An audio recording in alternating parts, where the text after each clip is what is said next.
something? If not, then I'll be leaving.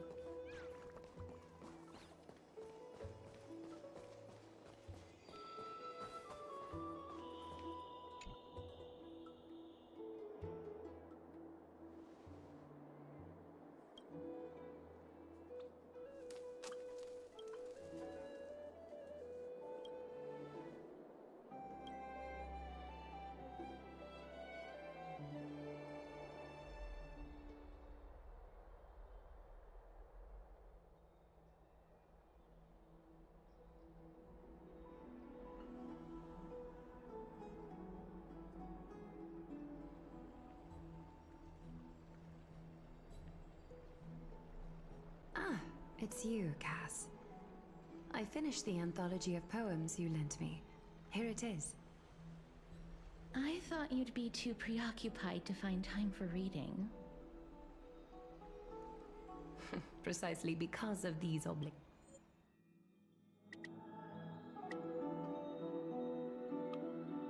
obligations, I felt compelled to read it swiftly.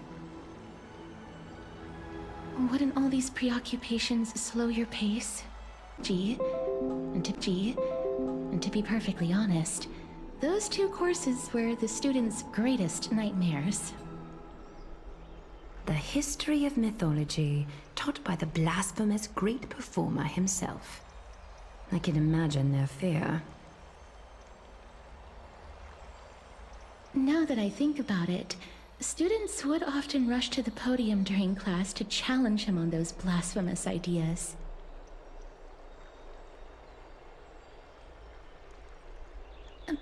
May I ask, Lady Aglaya, has your relationship with Professor Anaxa always been like this? He openly dismisses people's faith and questions the very justification of the flame chase journey. Our positions have been destined to be at odds. While you were studying there, I assume you must have heard of his nickname. A Dromus draped in finery? As I see it, this nickname is more of an insult to the Dromas.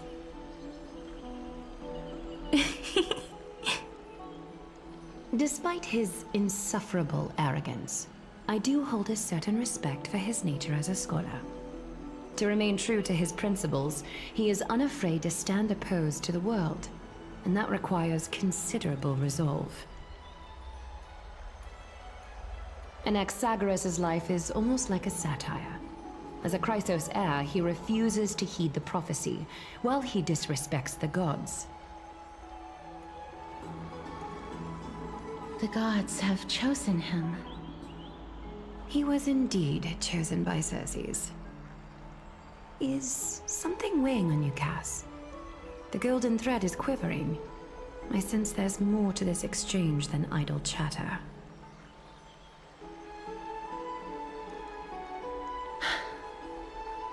With all due respect, I'd like to know what you plan to do with him. In light of his assistance in the battle against the Flame Reaver, I am willing to grant him some time to find a way to remove the core flame.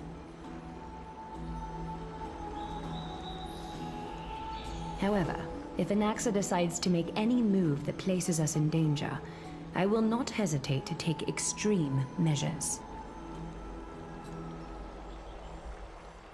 Just as I feared. The Flame Chase journey is the destined path for the Chrysos heirs. Yet he now seems more like an empty shell. Given his strong sense of self-respect, I trust that Anaxagoras will make the right decision.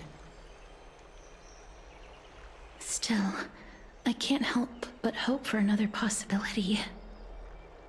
Perhaps Anaxa will also overcome his limitations, now that he knows time is limited. I understand your stance. Let's continue this discussion another time. But now, let's greet our guest. You're here. Does this mean you're ready to take on Orynyx's trial?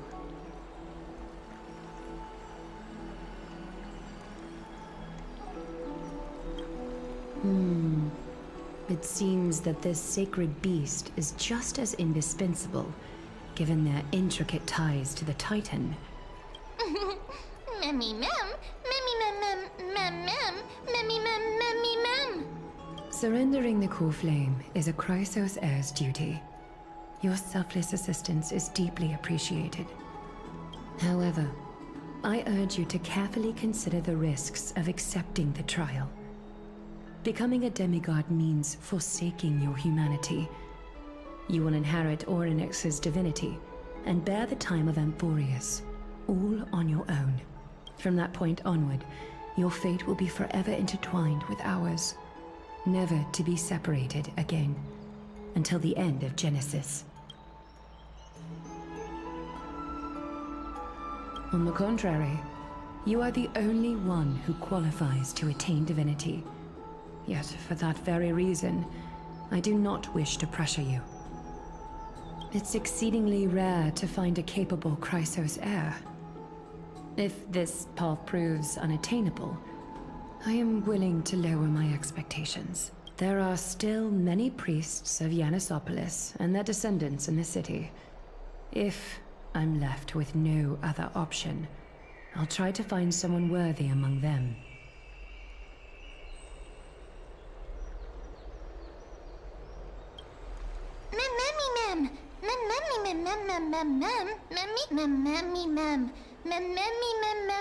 Hero.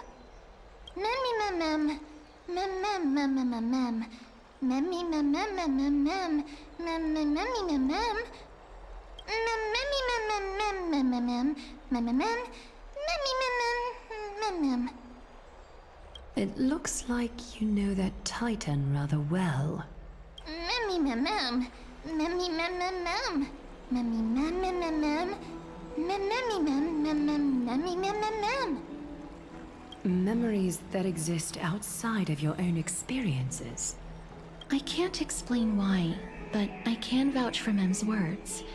When I was in the Abyss, I heard the Titan's groans, full of pain and grievances, yet without any ill will. Since you've made your decision, go back to the bath chamber and get some rest. Trinem will call for you when the ceremony is ready. It is difficult for me, as the guide, to absolve myself from blame for things to have progressed to this point. Time and again, you have risen to the occasion for Akima. Nearly rewarding you with some honeydew is no longer able to express the extent of our gratitude. When the dust settles, I hope that we'll have the chance to have a long chat regarding your return journey and the curse of the sky. It's about time that we lift the taboo and discuss things openly.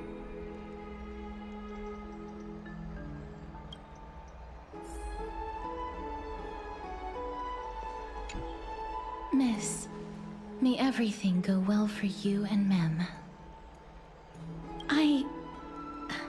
It's nothing. I only came to discuss some matters with Lady Aglaya. Previously, I lent her an anthology of poems that Lady Trianne had gifted to me.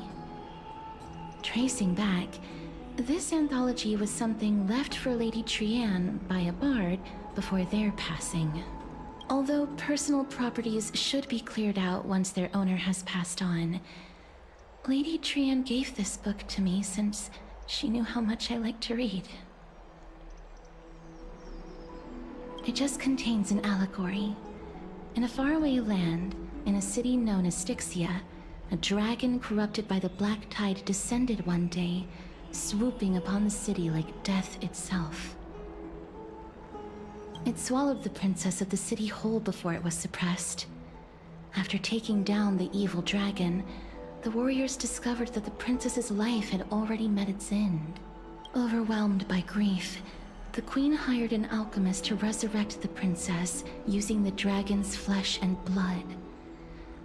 However, having lost memories of her previous life, the resurrected princess turned into an evil dragon herself and wreaked havoc on the city. As a result, the prosperous Styxia met its demise. Mem,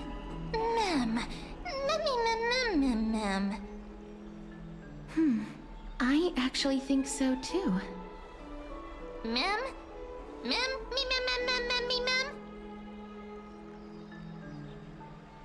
The author of this book is Archepia, a wandering bard who traveled to many cities. Among the things she left behind are poems, dictionaries, and many tragicomedy scripts. She even clearly underlined and took notes in books that covered myths with her elegant handwriting. While flipping through these books, I felt like I was afforded a glimpse into the life of Archepia. It felt just like I was traveling with someone that I'd never met before. It was as if she had yet to pass on and was still alive. That's right. Writing, drawing, and taking photographs. It seems like human nature to try and leave records of things. Speaking of taking photographs, when I was helping you to take the photo previously, I did not look through the photos in your photo stone out of courtesy. But I'm also very curious about the story of the Rosy Celestial Maiden.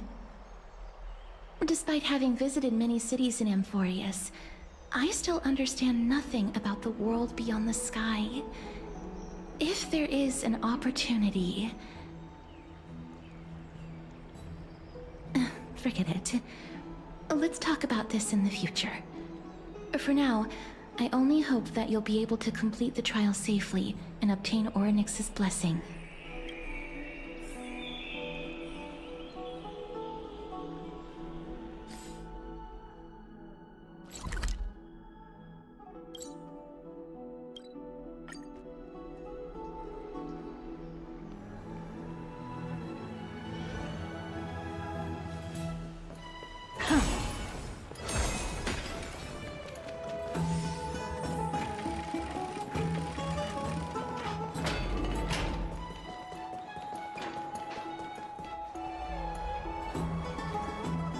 That's right.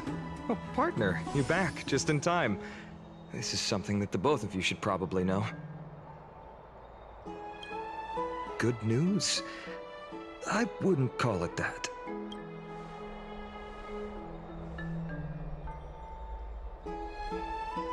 Some background information for you. The Council of Elders is an authoritative body in Amphorius, made up of different city representatives. They hold legislative power over the Holy City, and are in charge of presiding over the Citizens' Assembly held once every few years. This is the most important social event of Akima. It is highly influential, and can even affect what happens to the Flame Chase journey.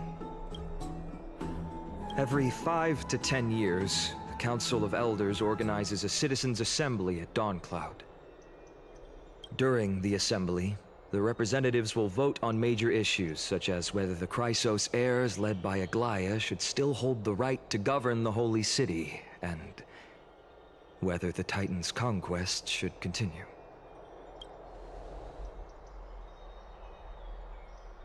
That is correct.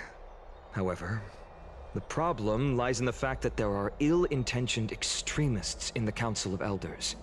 They view the Citizens' Assembly as a way to restrain the Chrysos heirs, and hope to take complete control over the Flame Chase journey. We can refer to them as the opposition. During the assemblies held in the past 100 years, the voices supporting the opposition have been growing stronger in the shadows. It's only thanks to Aglaia that the Flame Chase journey has been able to continue to this day. The Citizens' Assembly is just around the corner, but this time, there seems to be a new variable to the situation.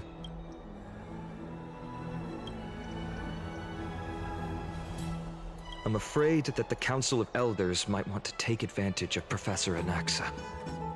Aglaia will surely take back Circe's core flame, but with Anaxa's current condition, it's so unique that nobody knows how taking the core flame away from him will affect him. He has always been someone that is only concerned about his own research.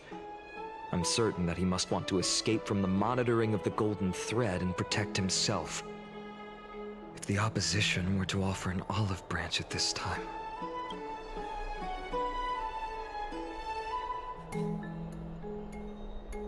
Anaxa has never believed in the prophecy, so technically it cannot be considered a betrayal. However, he has taught many Chrysos heirs, and has long been considered an important ally of Akuma. I truly do not wish to see comrades turning on one another.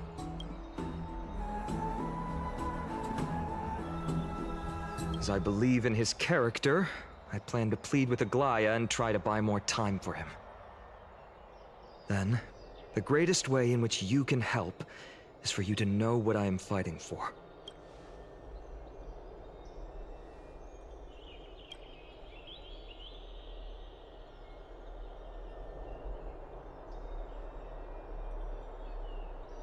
Allow me to apologize for the fact that we always seem to be troubling you. I hope that Orynyx will show more benevolence and be more accommodating. I remember that they seemed quite fond of you back in the Abyss. Go and rest and regain your strength. We'll meet at the Vortex in a few days. Oh, right. You can read this scroll if you want to find out more about the Council of Elders and the Citizens' Assembly.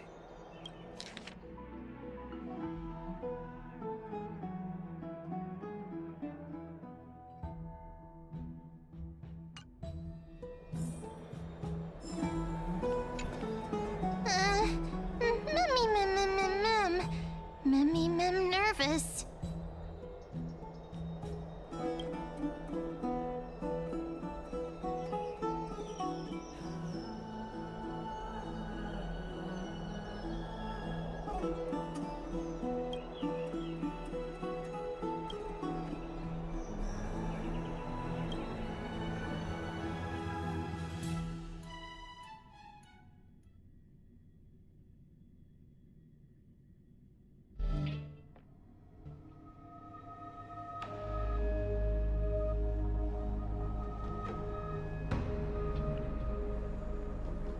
Esteemed one, Orynyx's vacant totem awaits.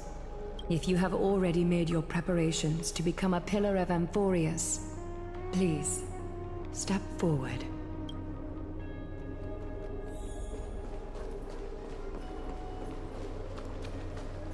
Accepting a Titan's trial is a very peculiar experience. I'm afraid that I'm not able to accurately describe it. You can only go and experience it for yourself. I believe that you'll be able to pull it off. Miss... I'm sorry. I'm not sure what I should say to help calm your nerves. Right. Perhaps something like... As long as you can successfully complete this trial, the rest of the Flame Chase journey will be smooth sailing? No, that sounds a little strange. Don't worry. It won't take up too much of your time. Don't worry. You'll definitely make it back alive? Oh, sorry. It seems like I've made the mood even heavier. In any case, may everything go your way.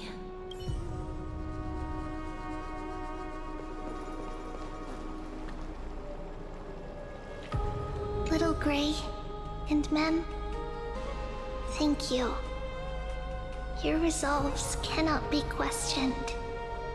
We praise your pure selflessness and courage. May Kefali light your path forward. Get ready to assume Orynyx's divinity, Trailblazer.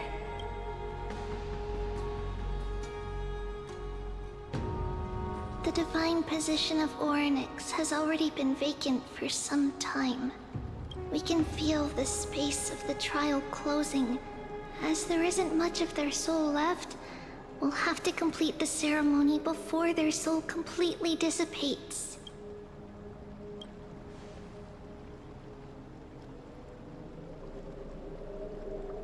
The 8th core flame coveted by the miracle that once belonged to the great Veil of Evernight, Orynyx. It shall now be returned by the 2 elected heroes of the Chrysos heirs.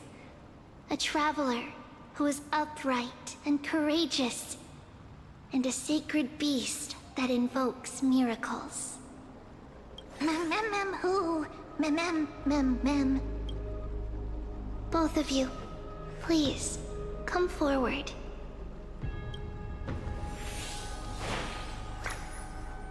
Recite along with us.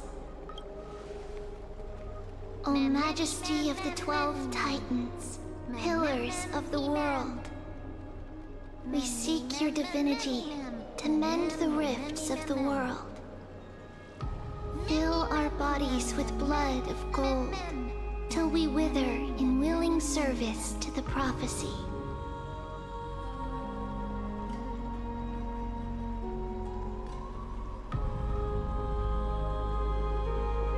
These are just words meant to make the prayer seem more solemn. Please, focus.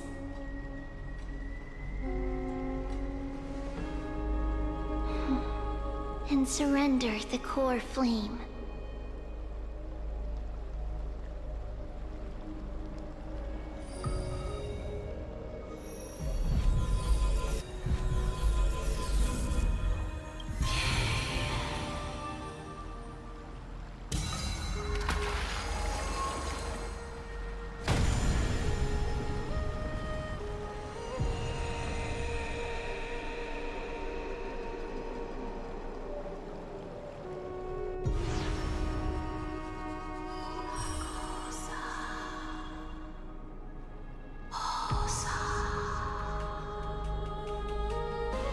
Orynyx. Their soul has been waiting for a long time. Perhaps they're also quietly waiting for the arrival of their successor.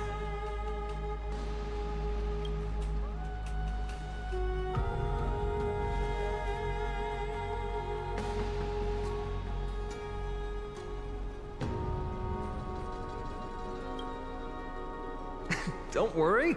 You're tougher than I am, right?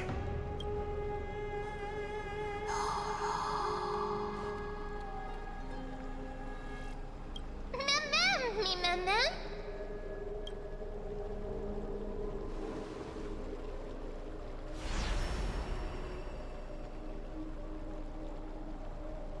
Traveler from beyond the sky, let us pray that the Titan acknowledges your worthiness. Although she loves cracking jokes at inopportune times, her determination is as strong as the Chrysos heirs. She will definitely succeed. While she's away, I would like to have a chat with you, Aglaya.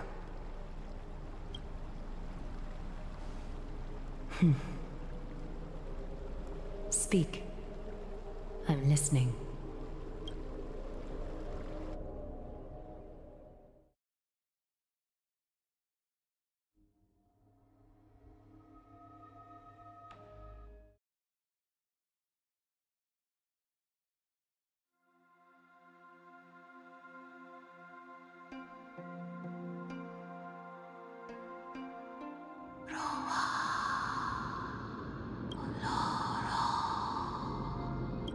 Slap!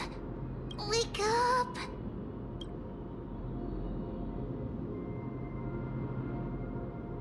How is it? How do you feel?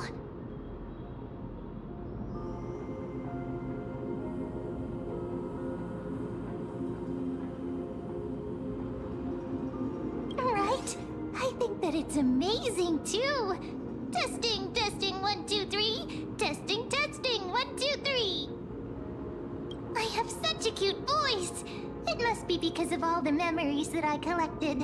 They allowed me to grow beyond expectations. Also, listen. The words of the Titan are becoming clearer. Mother, it hurts. Have I finally reached the end?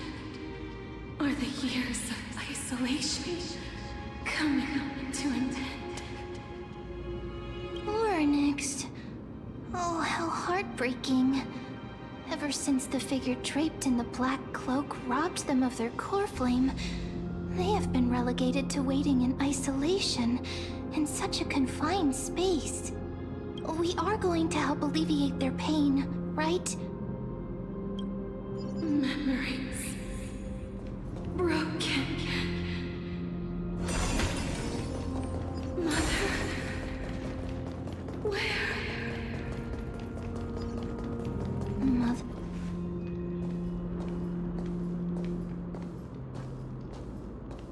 You... It's you. I remember you. Skyfather has gazed upon you. Mother is calling for you.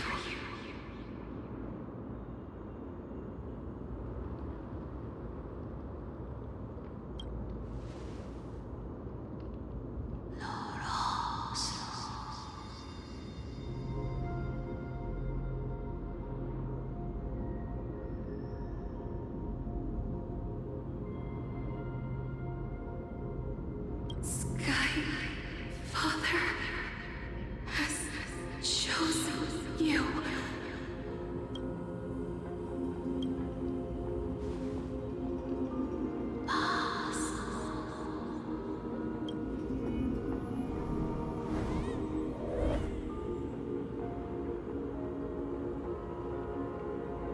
Mother is no longer responding.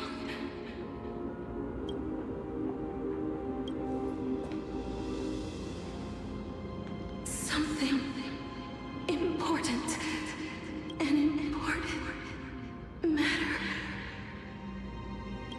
Oryx, listen to me. Aren't you tired?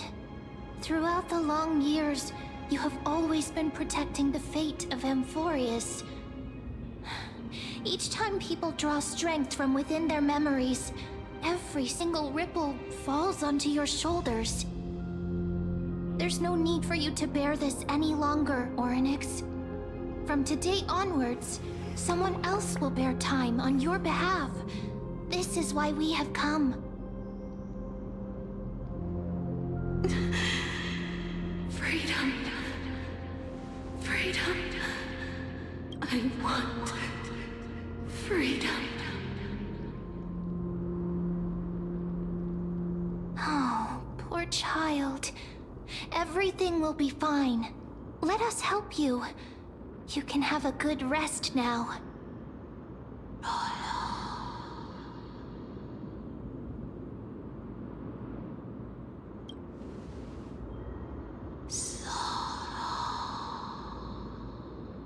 You have potential, strength,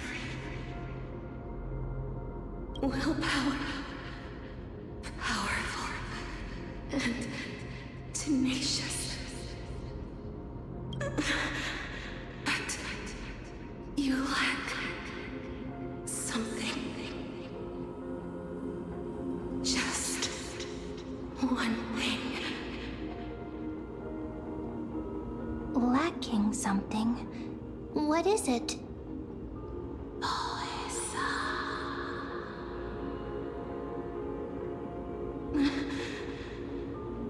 What you lack is a future.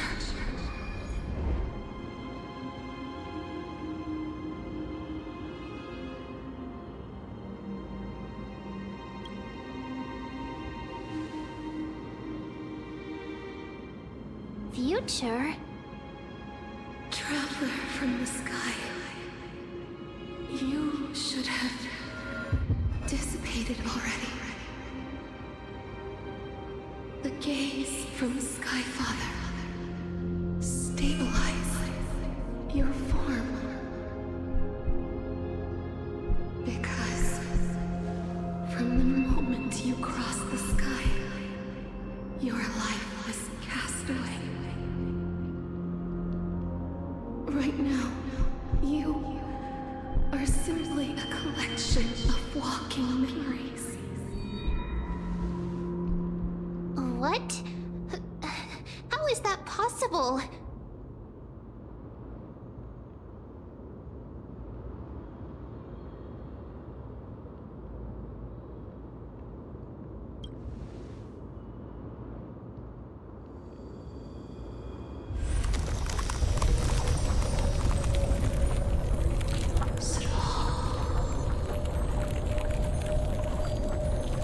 The space is collapsing.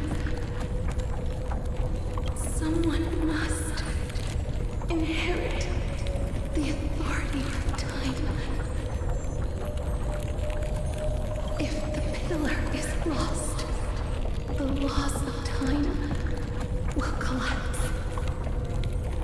Amphorius will succumb to eternal disorder.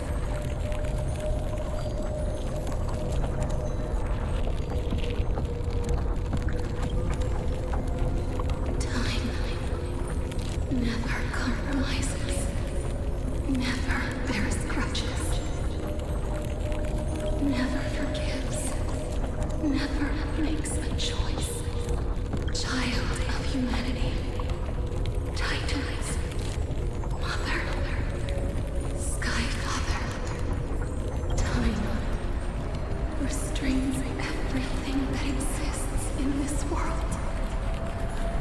Orynyx's divinity is dissipating? Is the trial coming to an end? Pathstrider of remembrance, my strength, I shall entrust it to you. The fate of the world, if you wish to, save it. Go and find your future that has been stolen. Even if that means you'll have to change death. You'll have to challenge that hand of shadow clasped with unyielding fingers.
heard you two talking about Thanatos. Cass is also very concerned about the warning. She has left the vortex and returned to the garden. Shall we go and look for her? Thanatos is the Titan that Cass has always been looking for. Regardless of whether there are any clues, there's probably no one else that understands death better than her.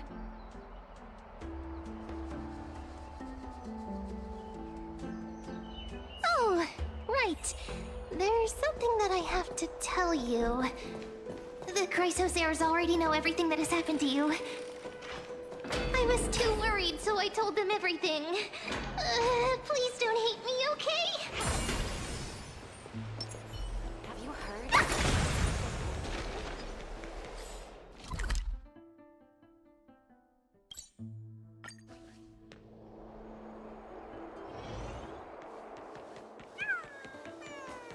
Born. Miss, I'm right here.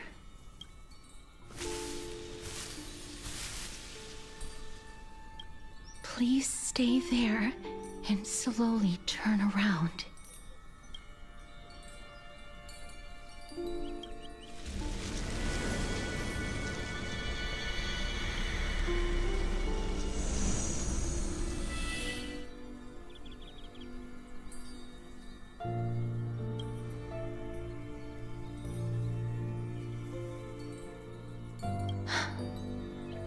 Please pardon.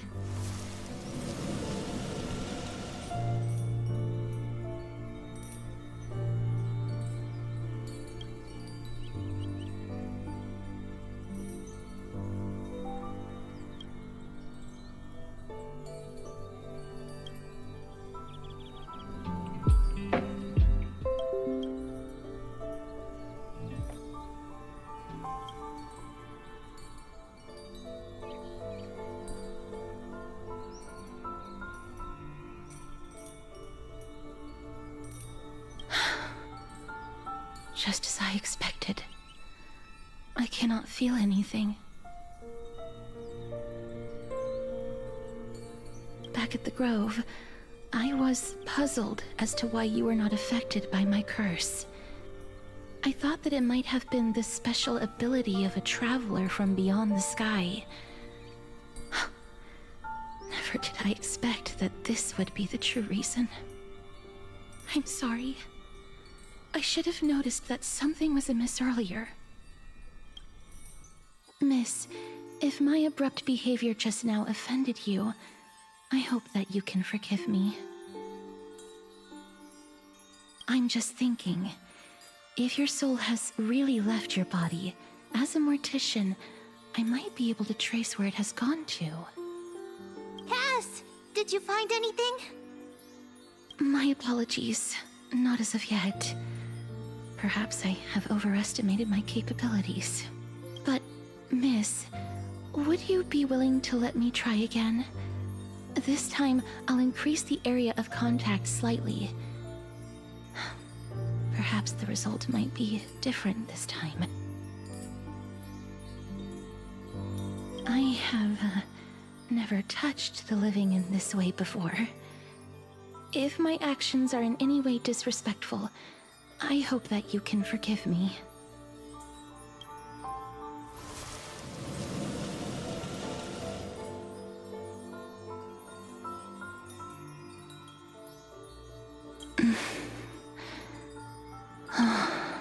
Yes.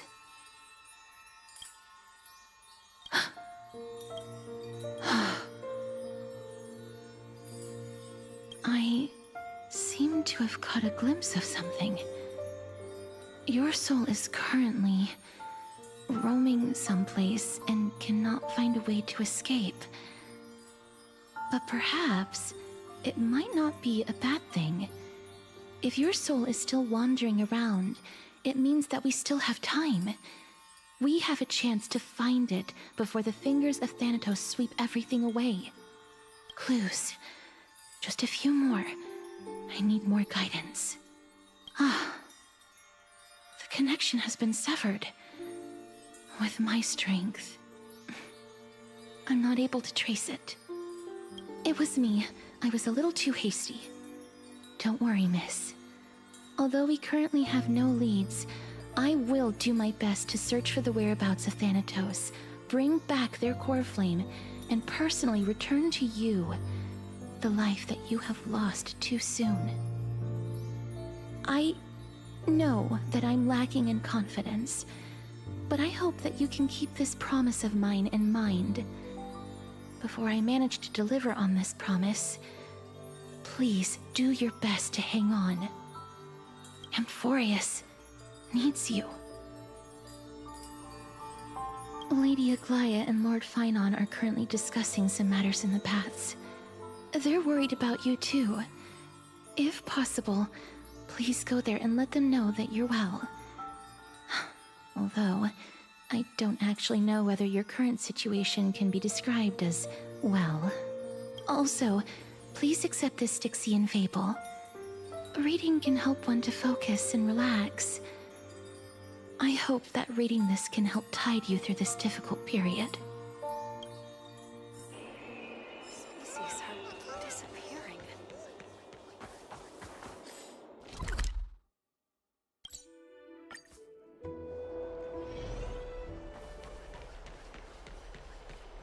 They're here. That partner! Hyacinth said you definitely wake up. How do you feel?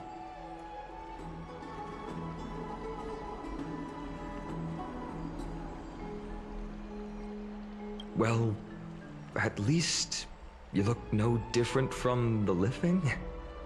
I think that most living people don't even look as good as you do. You've completed the trial of time, and I have to admit that the process went better than I expected. Even in the end, that Titan's heart still showed a soft spot for humankind. However, I never expected that two people who have cheated death would appear in Akima at the same time. That's what we have been talking about. Mighty has been in Akima for such a long time, but has no one thought to study his indestructible body?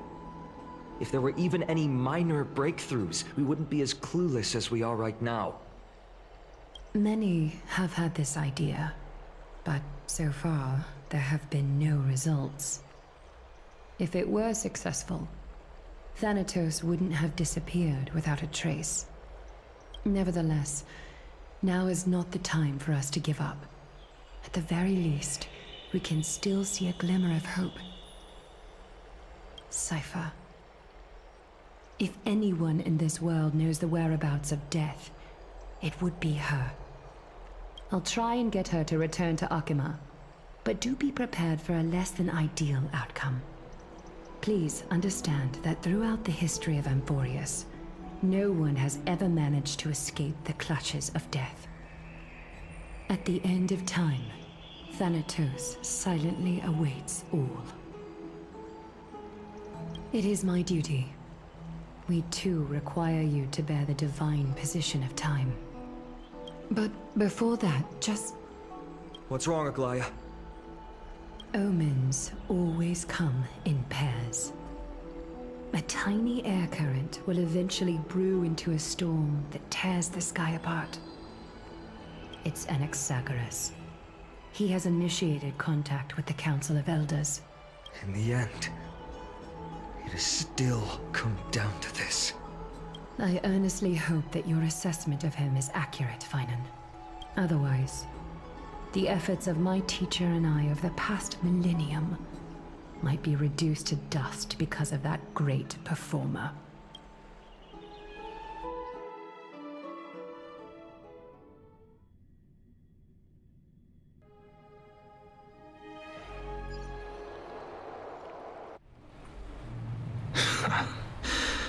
I'm back here again.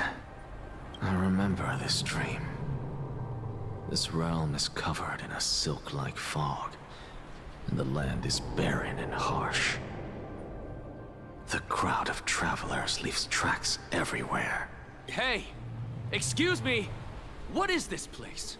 Where in Amphorius are we?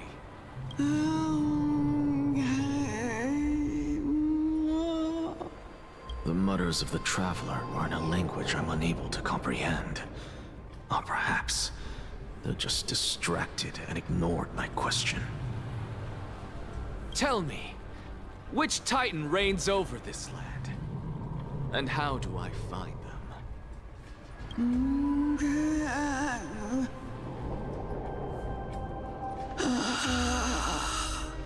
Hand of Shadow. Hand of Shadow Thanatos. Could this possibly be the Netherrealm? Not Netherrealm. Then where is this? River of Souls? The outskirts of the Netherrealm? Are you heading downstream toward the Netherrealm? The Netherrealm. Nothing but an illusion. Titan rejects you. Me. Listen. What?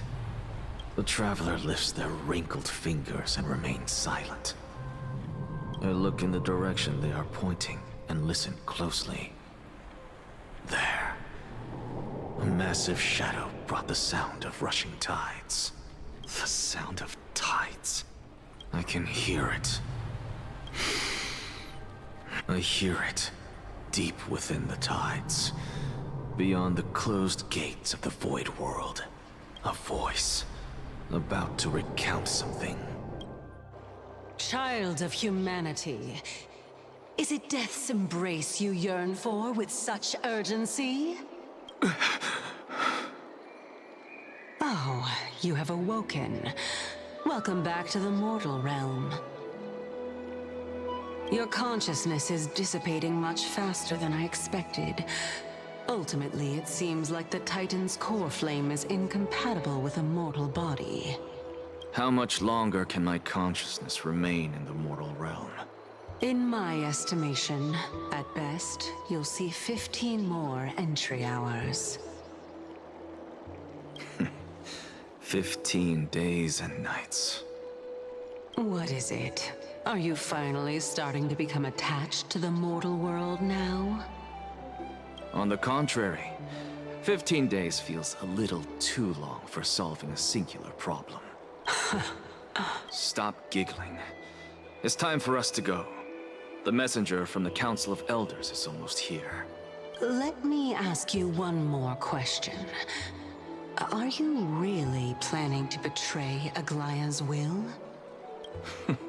What betrayal is there to speak of when I was never loyal to her to begin with? What about that white-haired student of yours?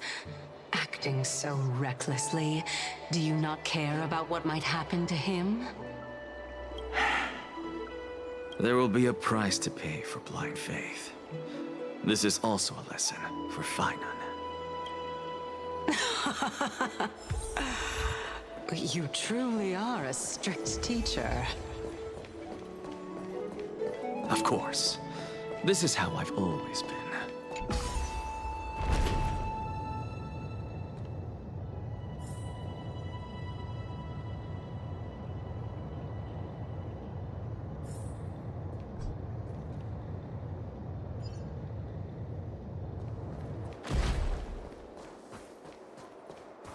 Sorry to keep you waiting, Lord Inexagaris. It's been a while, Lord Inexagaris. I greet you on behalf of all the citizens of Akima, and express my deepest regret about what happened at the Grove of Epiphany. It's you. I never expected that you would personally come and meet me. By carefully into Lantern above, I have come as a testament to the justice of the Council. There are Antikytherans here? They have been a rare sight ever since the Chrysos War. I extend to you my utmost respect, revered Titan. I am Lycurgus, though you may call me Lygus, holding an honorary position within the Council of Elders in Akima, and as the Theoros, I stand to protect the right of all upright citizens to express themselves freely. You can see them too? You know about us. We Antikytherians perceive the world through the amplitude and frequency of souls.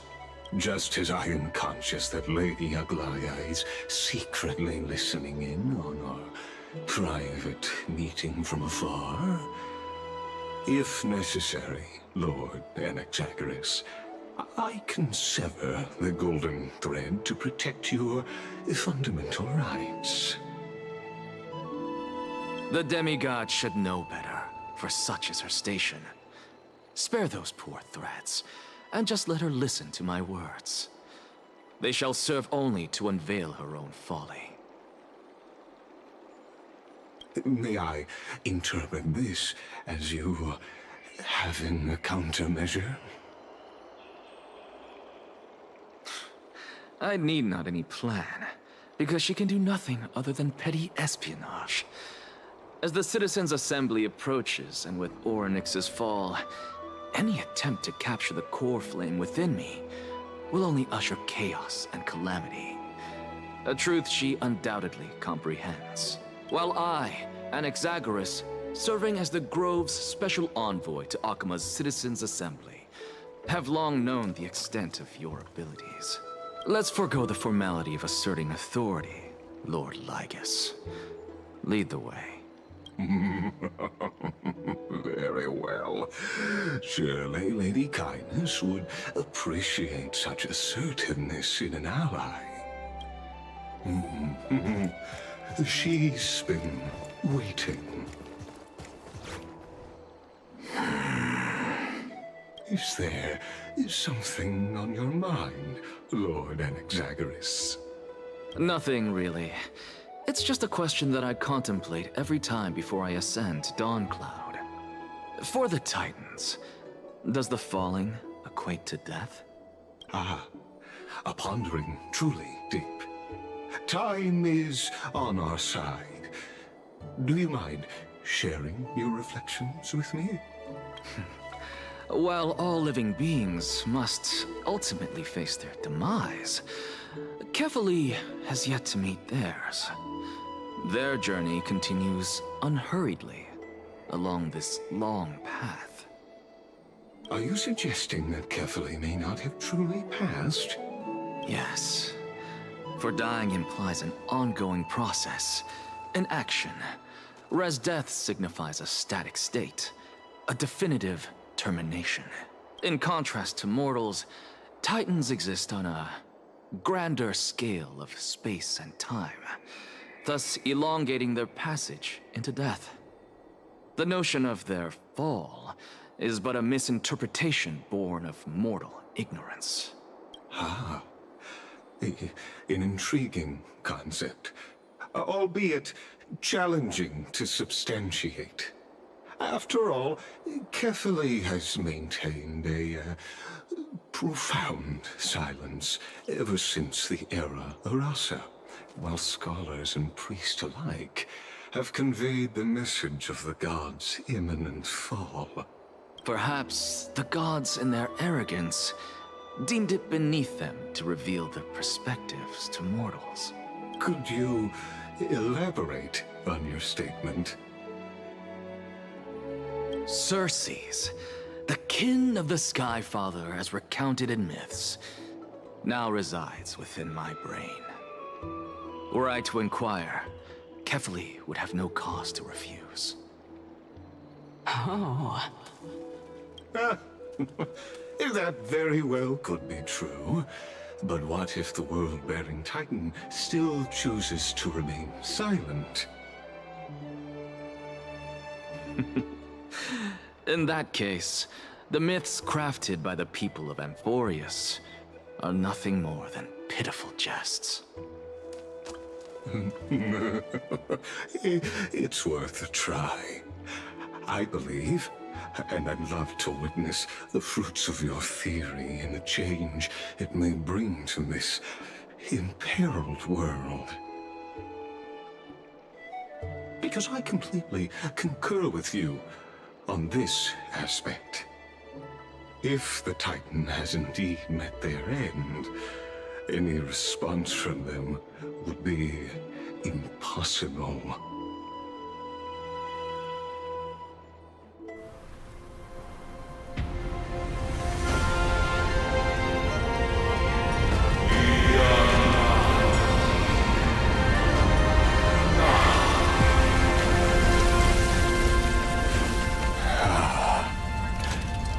Please, Professor.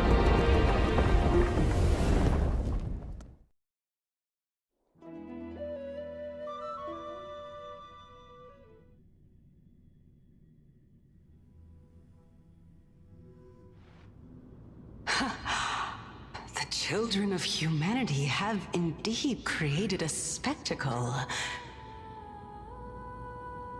Welcome to Dawn Cloud. The atmosphere here carries a greater sense of solemnity than the mundane clamor of the Marmorial Palace, with entry permitted only to the invited. Only esteemed beings grace this place, and among them I've received priests, scholars, warriors, and now we even have the honor to be in the presence of a Titan. Oh, what a joyous occasion. Once deemed a blasphemer, now a surrogate for revered divinity. The honor should rightfully be mine, shouldn't it? I'll notify Kindness and the others of your arrival. Kindly wait for a moment. A soldier will be here to guide you shortly. In the meanwhile, you are welcome to explore the vicinity, but kindly remain within the guard's view. Delaying the crucial meeting is something none of us wish to see, I presume. I'm well aware of Kindness's methods. There's no need to emphasize that. As you wish. Your cooperation is much appreciated. Alas, I had hoped for a brilliant plan from you, but it turns out you just left one cage to enter another. Save your concerns. I know very well what I'm doing. I shall depart to explore the surroundings then. Now that I look around, I wonder if there are any murals bearing my portrait around here. I'm quite intrigued to see how the children of humanity beyond the grove perceive another Titan. Off you go. I won't be joining you. This Titan appears to be quite at ease. I should investigate the Council of Elders' recent activities first. Be aware, I can hear you perfectly well from here.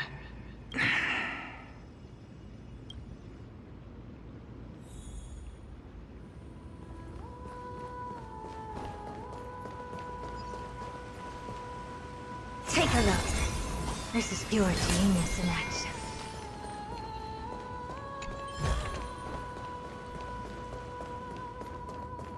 Take a look. This is pure genius in action.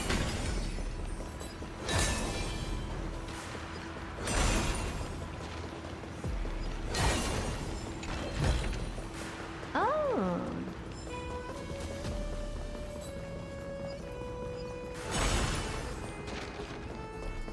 Professor Nexa! Over here!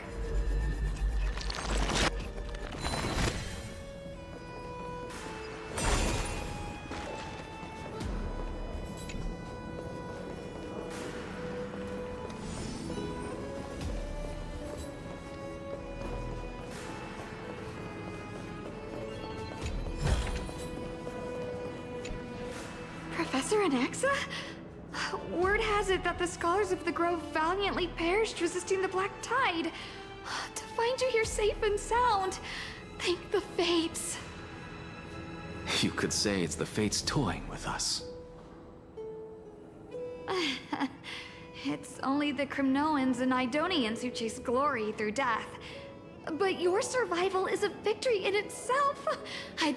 So, are you here to report the incident to the Council?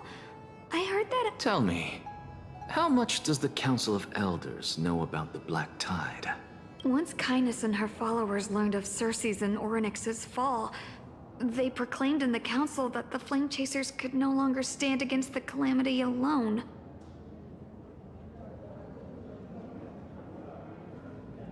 Yet, when the Crown Prince ascended to godhood and repelled the Black Tide, she immediately altered her tune, declaring that all was resolved beyond Akama, with the only remaining menace now being Aglaya and her adherents. They might well make their move at the upcoming Citizens' Assembly.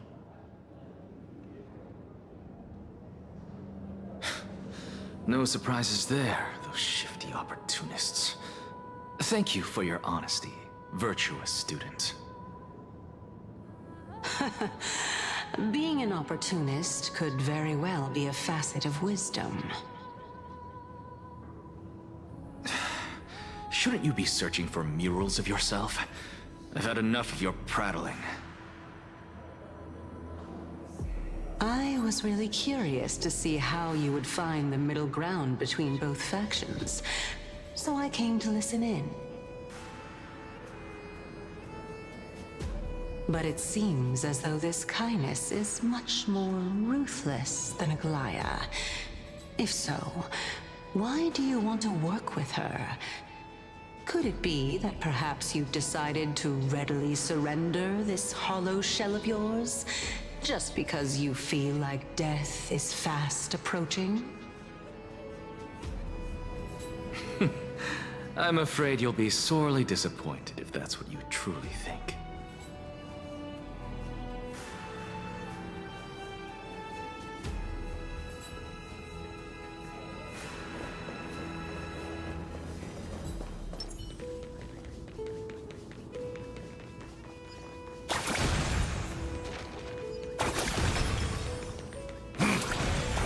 Even blasphemous scholars can come here, it seems. Anaxagoras, I thought that you had died to the Black Tide, just like the other scholars. As Kephales's priest, are you not aware of the decorum of respecting the dead?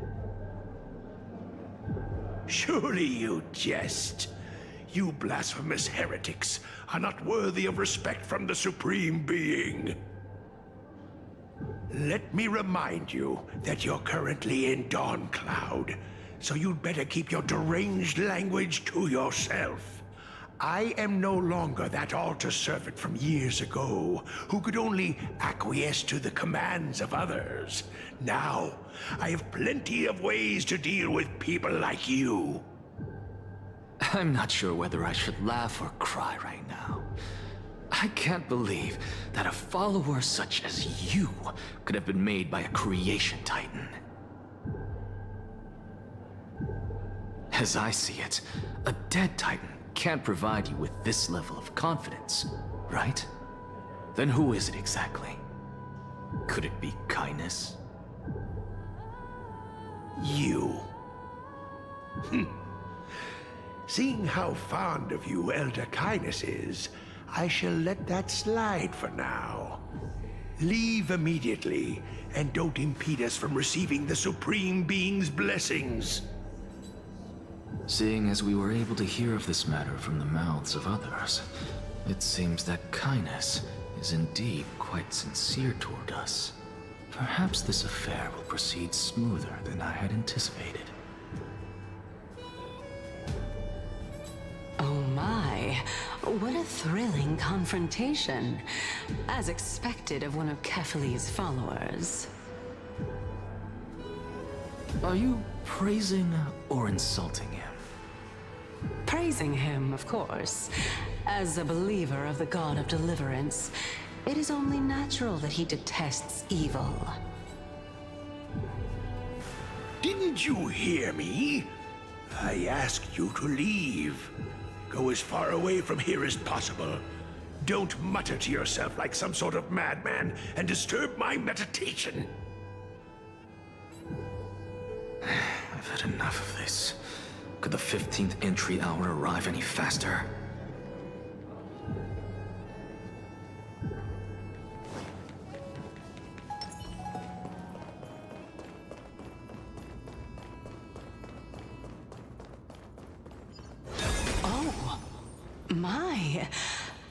Could it be that the great tree painted in this mural is actually depicting me?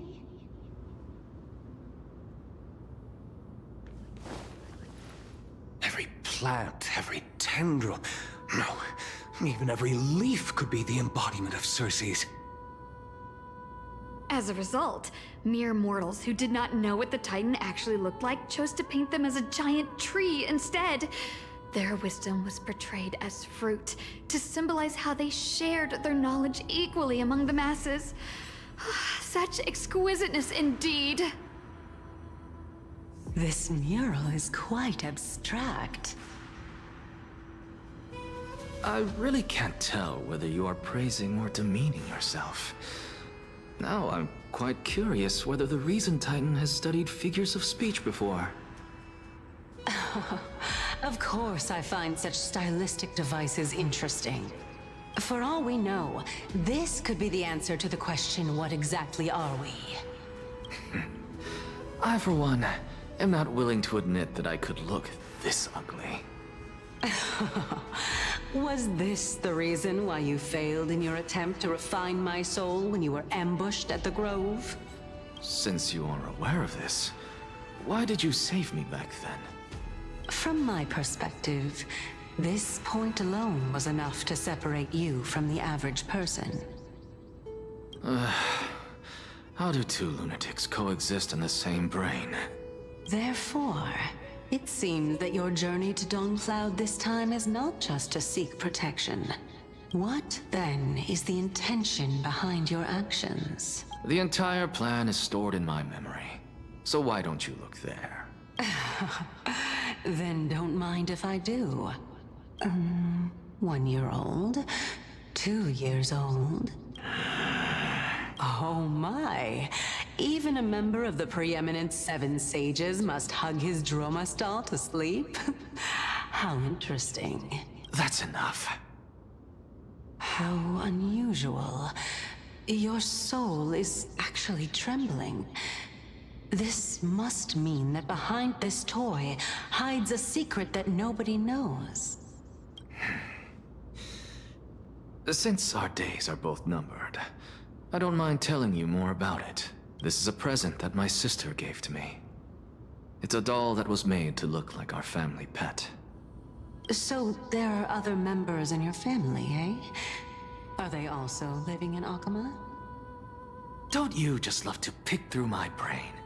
Go on, continue flipping through my memories. It won't take long.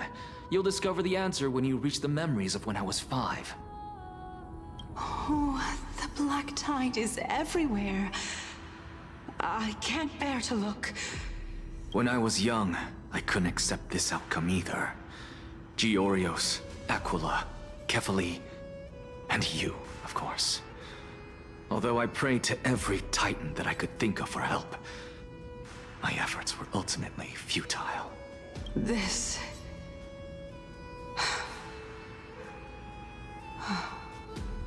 Could this be the inception of your research into alchemy? Indeed it was. Everything started from that verdant courtyard of yours. When I was pursuing my education there, I naturally also came to learn of Thelesis' theory as well. Oh, I remember that person. He was the one to come up with the concept of souls, right? Not only that, he also believed that life, as well as the composition, movement, and transformation of matter, all stem from souls themselves. This is why I thought that, since all living things stemmed from the same origin, why could I not sacrifice myself in order to resurrect my nearest and dearest? Anaxa, you... I did it, teacher! But this is absolute blasphemy. Regardless of how much freedom the Grove provides, such an act could cause you to be burned at the pyre.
your beloved. Where is she now?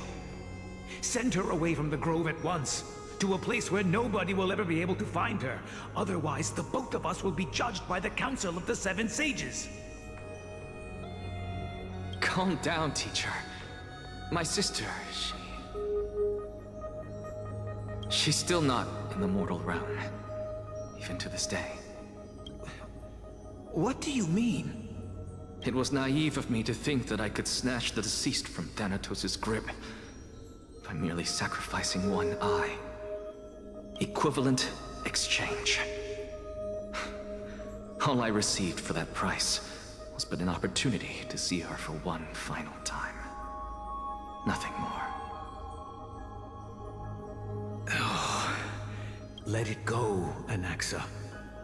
As one of my best students, I cannot watch you go down the wrong path without doing anything to stop it. Never do something taboo ever again. Don't disappoint the deceased, and never harm yourself. If you can do that, this classroom will still be yours, and you'll have a chance to live out your own life. Since I was able to see her one last time, I have no other desires. You're right, teacher. It's time for me to start a new life. I am sincerely glad for you, child. Now then, what topic would you like to study? I wish to continue Thalesis' research. Continue the research into souls, but you know that the Grove has long since understood his philosophy like the back of their hands. Even if you continue digging into this subject, your efforts will likely be futile. No, teacher. After my fleeting glimpse of the deathly fog, I finally understood a single truth. Since ancient days, our understanding of the souls is but the tip of the iceberg. I may have lost an eye, but my view of the world has become clearer than ever. I have grasped the truth with my bare hands. Watch as I turn this farcical world upside down. Who would have thought such a secret lay concealed beneath that hefty eye patch of yours? However, this story doesn't seem to be connected to your plan. In fact, I'd say that they aren't related at all. The answer lies within the tale. If even you cannot understand it, perhaps you should relinquish the divinity of reason to me. After all, it'd be a waste for you to hold on to it. My story ends here. Now it's time for you to tell me your secret. After all, this is what equivalent exchange means, correct? As expected, you laid a trap for me to step into. Unfortunately, even if I was willing to talk about my past, I may not know more about it than you do. Oh? Are you saying that the renowned Reason Titan is now admitting a lack of wisdom? Your followers are going to be sorely disappointed by this. Child of humanity, remember this. Being cognizant of one's ignorance is the greatest wisdom of all. Now I understand. No wonder you asked me to answer your random, nonsensical questions.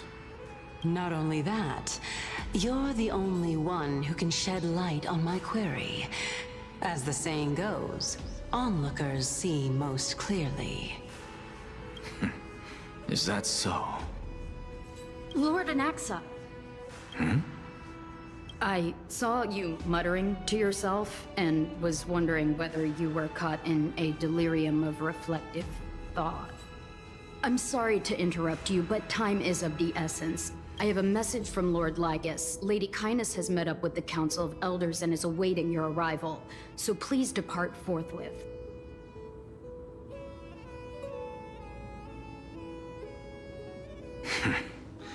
It's finally time. Carefully. The one who created the world and the one who bears the world. If you truly have not met your end, how will you answer the challenges of those who defy you? I didn't expect you to agree to Lady Kindness's invitation. What a wonderful turn of events. To tell you the truth, there are many people who hold grudges against that Lady Goldweaver. Isn't that the dromas draped in finery? Avoid his gaze. I don't acquaint myself with blasphemers. Don't worry. He's too full of pride to pay us any attention. Your nickname is Dromus as well? You must really like those creatures.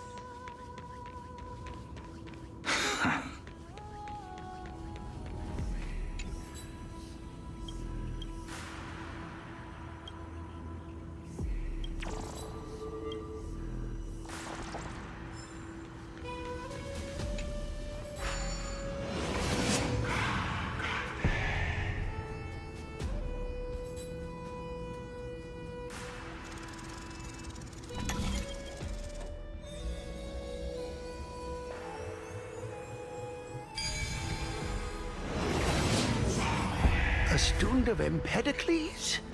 I hear that his views run counter to the Venerationists. This is what being a scholar is about. A collision of ideas only occurs when there are differences in beliefs, and it is such collisions that lead to progress.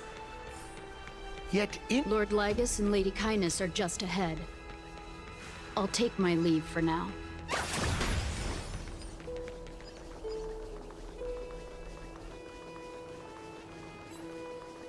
Welcome to the Demigod Council, esteemed guests. Lord Anaxagoras, oh, I've heard so much about you. Head of the Nusporists of the Grove of Epiphany, notorious blasphemer, a Chrysos heir who bears Circe's core flame, a survivor of the Grove Calamity. Did I miss anything? Well, if so, please be so kind as to enlighten me. Since Lady Kindness is already well acquainted with me, I won't waste any effort introducing myself again. But then again, perhaps the customs are different here. Back in my hometown, there is a form of etiquette known as honoring guests. The host will welcome their guest with warm hospitality by treating them to fine wine and a cozy bed. And yet, ever since I arrived, I have not been welcomed with warm courtesy or ceremonial gifts. Instead, I am met with intense scrutiny. Even more absurd, the host has sharpened their blade and instructed their servants to lie in wait in the shadows. Perhaps you intend to cut open my heart, retrieve the core flame, and then hold a grand feast for all of the guests. Everyone, stand down. Thank you for understanding. I am but a feeble scholar who is not used to the stench of avarice and blood. No need to be humble, my lord. From my perspective, your courage and gumption are worthy of the reputation of the Seven Sages. Your bravery is more than adequate to accomplish our perilous endeavor. So, you wish to start a war? Well, since the Chrysos heirs are calling for war, we will respond in kind. Conflict is inevitable. Since Aglaya endeavors to suppress the virtuous commoners with blood of gold, we will not hesitate to display the rights and mettle the citizens of Akama are so entitled to. As to your question of whether peace is still a viable option, well, to that I can only say this. Everything hinges on the next citizens' assembly and whether they have a sudden epiphany amid the clamor of the masses. And since you, as a Chrysos heir, accepted our invitation, you have indeed given us a glimmer of hope. What brazen arrogance. What you're saying right now is worlds apart from what you were saying before you retired your cleaners. I don't deny it. After all, they're responsible for cleaning up any threats, and just a moment ago, you were on the side of the Chrysos heirs. But now that you're an ally of ours, we can continue talking somewhere else. As you know, these walls have ears. I was fortunate enough to have the opportunity to discuss a treatise about the Venerationists with your teacher, Empedocles. Yet, it seems you subscribe to the Nusporists instead, Lord Anaxa. I've heard that this school of thought is one with many detractors. It's normal for ideas to have support. Welcome back to the hub of the Demigod Council, Lord Anaxagoras. Surely you remember that countless eloquent orators have stood in this spot before and emerged victorious by stoking public sentiment with their words. And yet there have also been innumerable blasphemous philosophers who set themselves up for failure because they refused to defend their actions. This tiny stage is the most profound embodiment of Akama in centuries. In 15 days, this site shall also become the most important, as well as the final turning point in Akama's history. May the both of us carry out our duties with honor and lead the masses back toward the Erechrysia, a golden age with no death, strife, or trickery. Oh my, 15 days and nights. That aligns perfectly with the date of your demise. Could such a coincidence truly exist? Using death to prove myself fits my intentions perfectly. What strong conviction you have, as expected of the hero who dared to stand up to the Gold Weaver. As expected, she misunderstands you. That's enough, Lady Kindness. Dispense with the niceties. I only accepted your invitation so that I can serve the commoners alongside the members of the Council of Elders. Don't test my patience with such superfluous formalities. Well, you say that now, but surely you also require my aid as well, so that you can stay alive even when being pursued by the Golden Thread? You worry too much. She won't show her hand too freely, as she still needs to garner support from the masses at the Citizens' Assembly. Even someone like me can tell that only a sliver of her humanity remains. Surely you're not asserting that she will definitely act in a rational manner. As you're no doubt aware, Aglaya covets the core flame that I possess, which makes it the bargaining chip that allows me and the rest of you to negotiate with her. However, in return, I'll need the Council of Elders to support me as much as possible. Naturally, this includes the guards as well. You're well aware how valuable Circe's core flame will be in the Erechrysia that you are desperately pursuing. Talk is cheap, so you'd better act prudently as well. I understand. After all, this battle of wits is just a means for each party to acquire what they need. As long as your request is reasonable, the Council of Elders never shortchanges its allies. Since we're both intent on mutual cooperation, let's not mince words and just speak plainly to each other. Let us decide how much we can secure for ourselves and how much we're willing to sacrifice, like true philosophers, with our words and wisdom. Continuing from the earlier topic, let us discuss our common enemy, Aglaya. She is the second most experienced Chrysos heir across the whole of Akama, who has gradually lost her humanity to the ravages of time and the ablation of the core flame.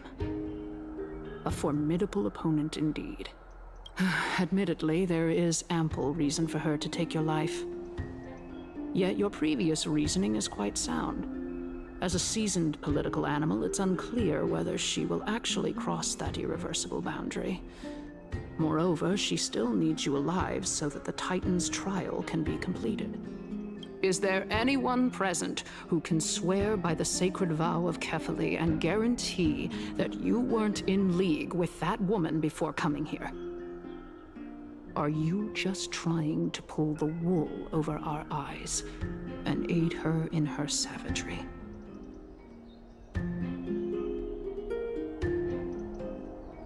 If Aglaya required a suitably intelligent Chrysos heir, then I'm the best fit for her needs.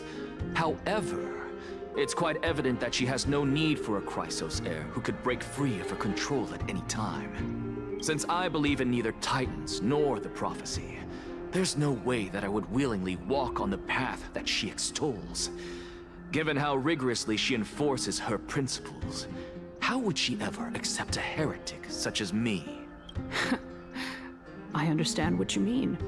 At the very least, the both of us agree that this tyrant who wallows in extravagance and greed is the greatest threat to achieving peace in Akama. The Council of Elders is willing to defend your right to live, just as we defend every oppressed citizen. However, I regret to say that sentiments in favor of the Chrysos heirs and Aglaya are only growing in magnitude. The peace that we are aspiring toward, as well as everything that we hold dear, will be destroyed completely. The city will be burned to ashes, and the citizens' blood will be shed. Tell me, what are you willing to do for our esteemed citizens so that they can vanquish the enemies of our fine city?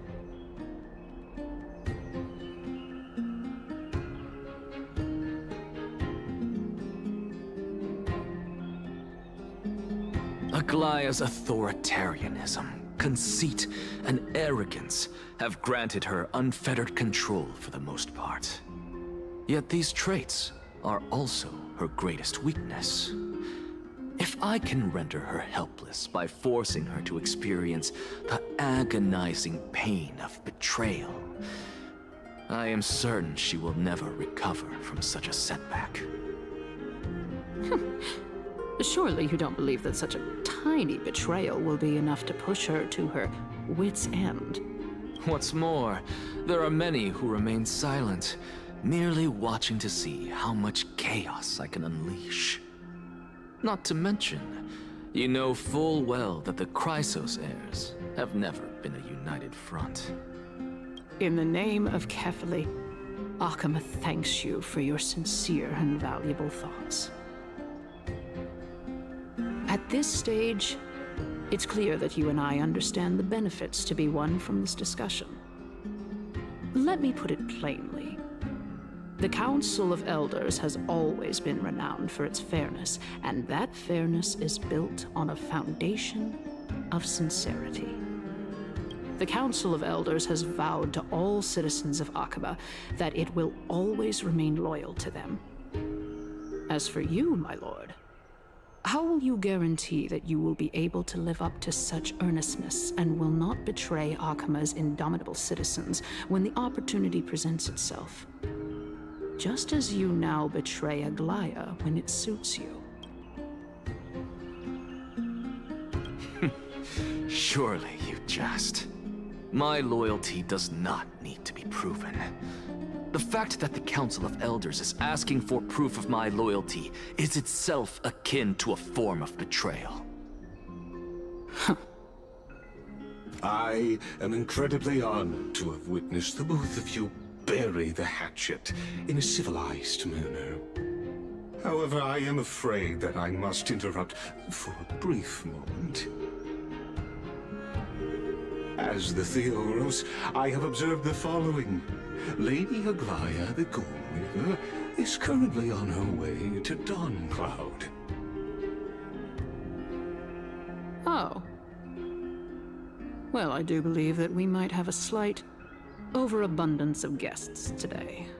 Feeling dissatisfied, Lady Kindness? Despite the Council of Elders' lofty residence on Dawncloud, it must still tolerate the whims of the Chrysos heirs.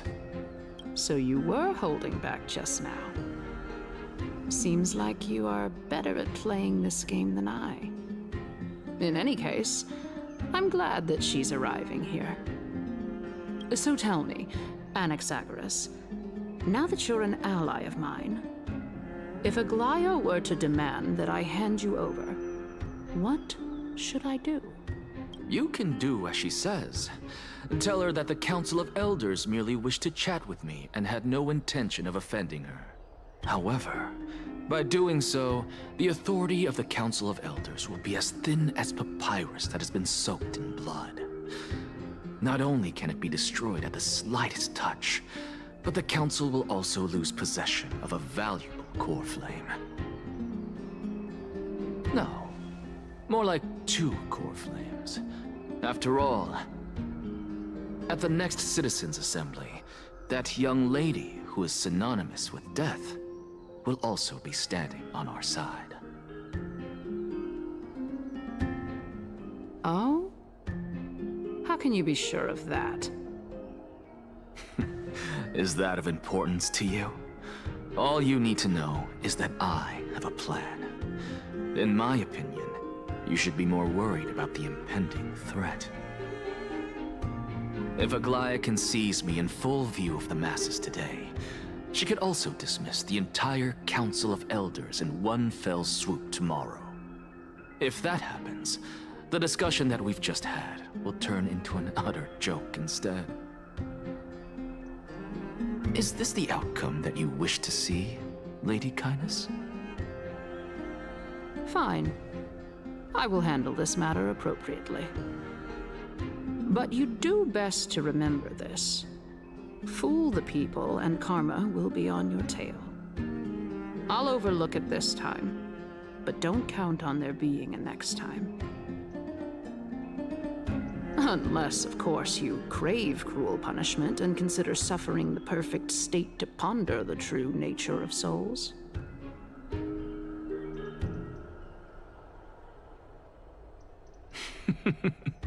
Well, what do you know? That happens to be one of my rare talents. We shall see, then. Ah, I've got to say that you've managed to really impress me again. But shouldn't you be going after more? Dying to know what I'm after, hmm? I mean, I'm the reason Titan after all. It is in me to ask and seek answers. Easy there. You'll learn the answers soon enough. I didn't bring it up with her, purely because she doesn't have the means to give me what I truly want. It's as they say, onlookers see most clearly. The true masters of Dawncloud have always been the Theoros, who watches over everything.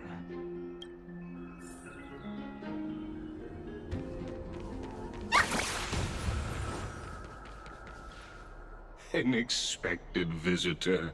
Welcome once again. You know, you could actually skip all the pointless debate and come straight to me to seek an audience with Kefali.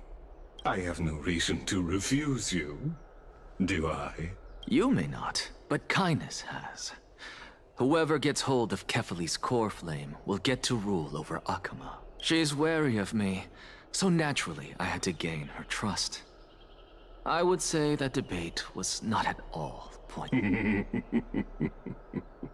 Very true. In my view, this individual has gone to great lengths to get close to Kefali. He might very well be plotting something nefarious against the Titan.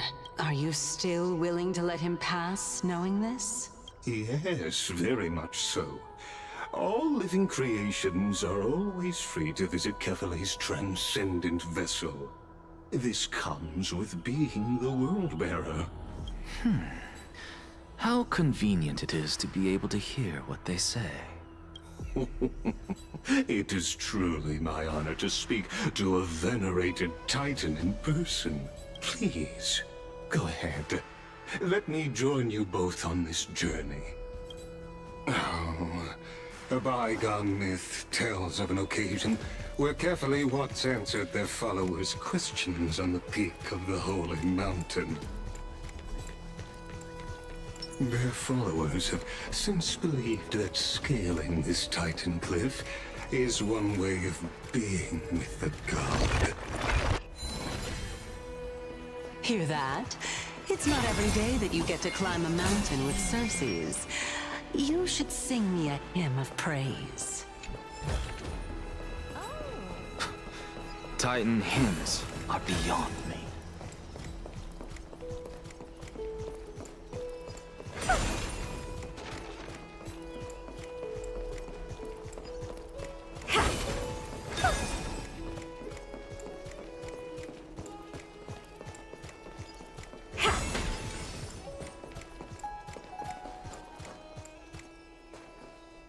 Go on ahead. Take this Yanis shortcut, and the long pilgrimage stairway will be waiting for you at its end. I have to admit, I never expected you to not ask me anything. Not even my motive. Because I know very well what it is you are after. As the saying goes, a gentleman helps others achieve their goals.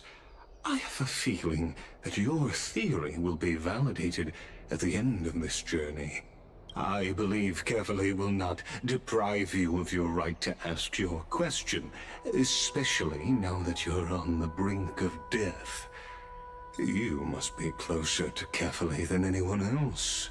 Wouldn't you agree? I hope things go as you say, then.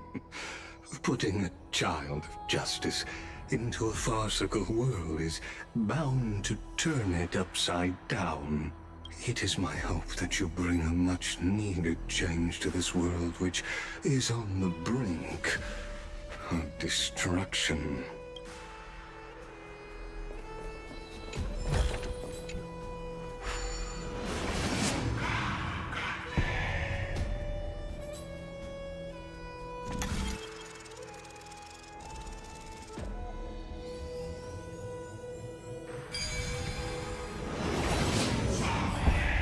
Honestly, this is my first time going up to Dawncloud's peak.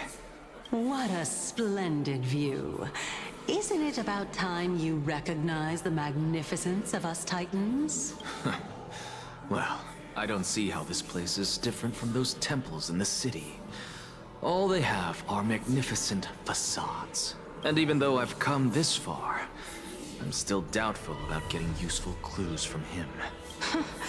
I must be getting ahead of myself to be expecting to hear something nice from you. Oh? Haven't you been in my head for some time now? It's high time you get used to how I feel about things. Alright, we're just a short hike away from Kefali. No time to waste here. So the intellectual debate from earlier was too draining for you, huh? If Amphorius gets a new lease on life, you should focus on strengthening your body and stop shirking social interactions. Save your concern. The Titan is in sight. Can you make it? Why? Are you going to carry me up if I were to fall now? I know how far I can go, so just hold your tongue and come along. Fine then. I guess I won't say any more. I'll just wait till your soul dissipates completely to gain control over your body. Wait. Is that... Circes? Hey, look at that. Huh? What should I be looking at? Am I hallucinating? Or do we even get to see souls when we're close to dying?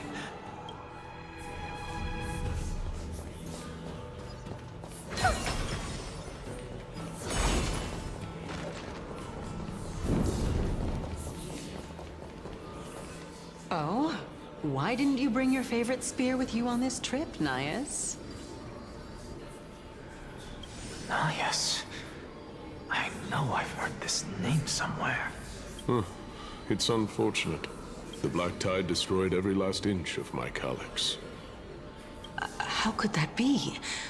Even a creation of Georios, from their prized ores and molten fire, couldn't escape the fate of destruction? Hey, Xerxes. Do you know a certain Nias? Nias? No, not that I remember. How did you even think up such a strange name? I just saw him. Nias.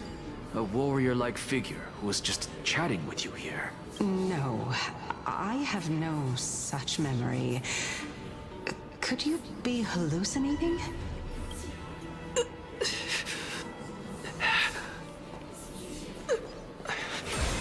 This is a departed spirit?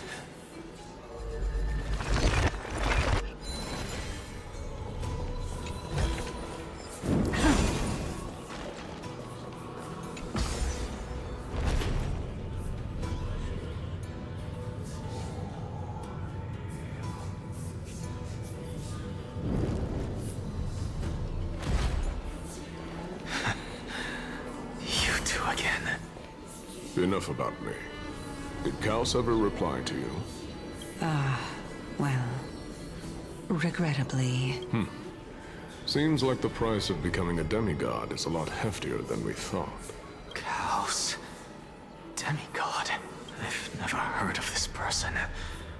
Which Titan's authority did he inherit? Look on the bright side, Nias. Since we've come all this way, I doubt he'd snub his old friends, would he? Let's just hope we mean as much as the world to him. Hey! Are you seeing that same hallucination again? Yes. It's still you and Nias, but you're now talking about a certain Kaos. I'm guessing he's one of your companions? Kaos? This name sounds just as strange to me. Never mind. I think I know what this is about. If things are as I thought, then they aren't hallucinations, but the souls of people. What? But if those are the souls of the dead, then what am I? Beats me.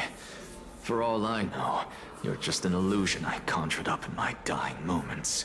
Let's just keep going. As long as I take in more sights and hear more stories. Know your limits. Wander too far among the dead, and even I might not be able to save you.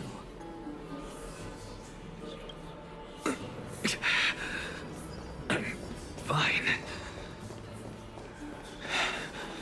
If this is indeed as I thought, then this will be very amusing. Fine. Take it and amuse yourself. So, we meet again. I'm sure you wouldn't mind a snooping ear.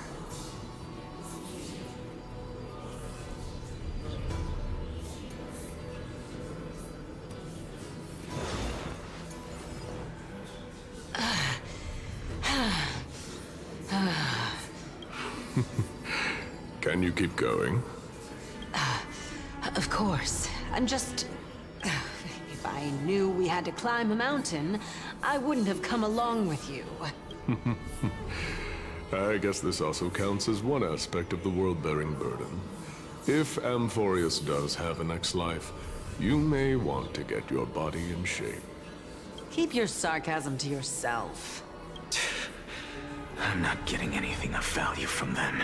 I would sooner throw myself off this cliff and hit rock bottom than exercise even a little.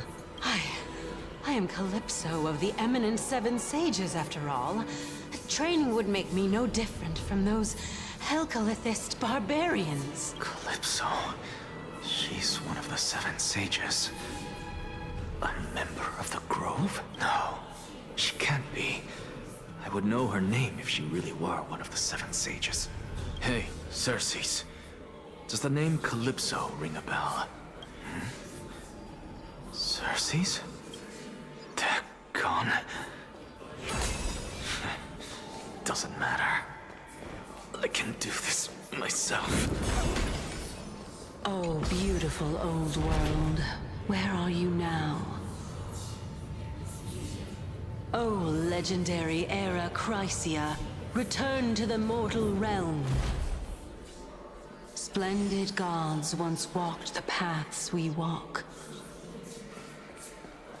Alas, all that's left of that warmth is a hazy mirage. Why are you chanting that too?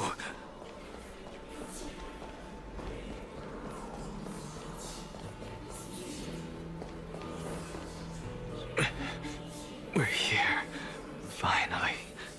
So, I don't get to ask the Titan my question, but all of you make for a pleasant surprise, nonetheless. Very well then, let me uncover the truth for myself.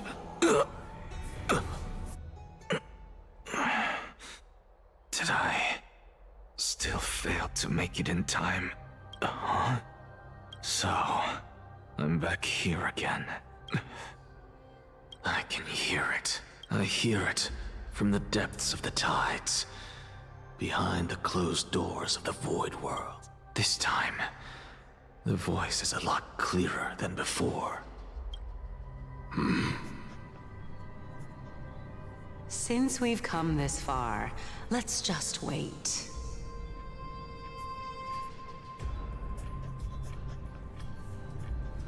Lord Nias and Miss Calypso, are you both here to visit Chaos too? Yes, and we've been waiting for quite some time now. Regrettably, he hasn't answered us. The worst-case scenario is that he's already been overwhelmed and crushed by the world-bearing burden. You're overthinking, Lord Nias.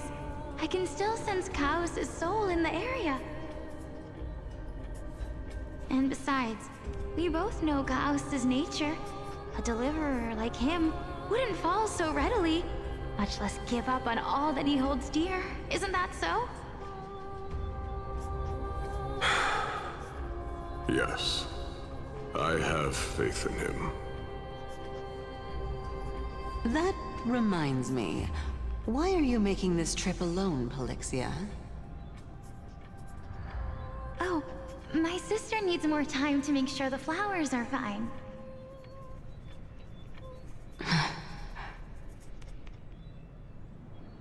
Such a pity. Both of you have hearts kinder than anyone else.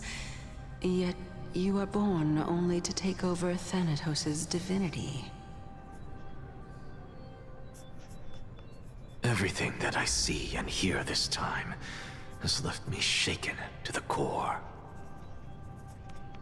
What may seem like a mundane conversation is in truth a once-in-a-lifetime exchange that has revealed the ultimate answer to Cersei's question. The conjecture has taken shape and must now be solidified into a theorem. Next, I only need to seek verification from Kefali. By doing so, I can answer Cersei's question and reclaim my body. But no, I will not do that. That isn't important. Because another one of my conjectures, one that I have always dreamed of proving, has been proved right this very instant. Fusing a mortal soul with that of a Titan to replace said Titan is not a ludicrous idea after all.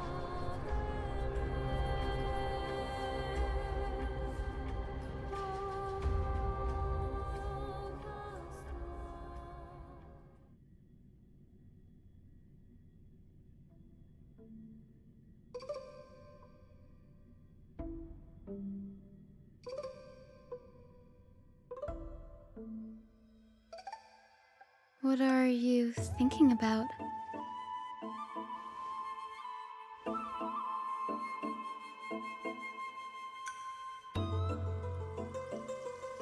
Is that so? You don't look the slightest bit amazed, though. Plus, you seem to be strangely familiar with the city around the Great Tree.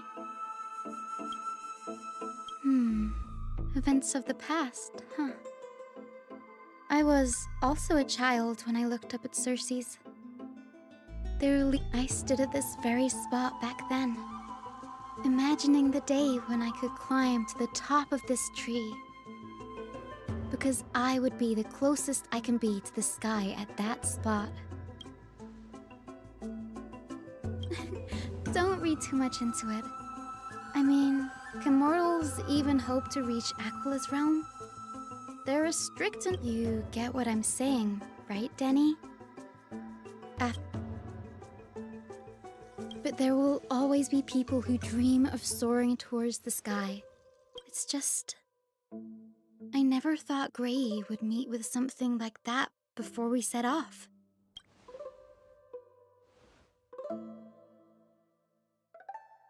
Yeah, there's no rest for the weary, huh? In any case, what we're looking for could be anywhere in this enormous grove. Let's split up to cover more ground. Have you forgotten that you're talking to the chief physician of the Twilight Courtyard? Have more faith in me. I'll be just fine.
This is what... or you could sit back and watch. I'm kidding, Danny. Let me...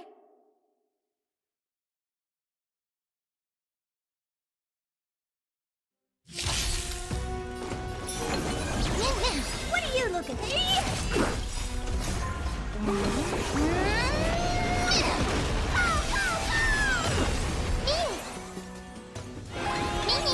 Underestimated.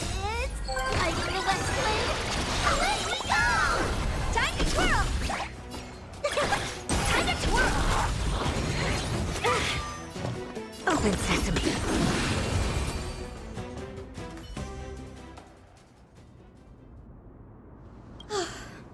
The Black Tide is remarkably quick to detect the light of Amphorius. So or rather, the blessings of the Sky Priest in me, might have unknowingly called them to me. Anyway, never mind that for now. Here.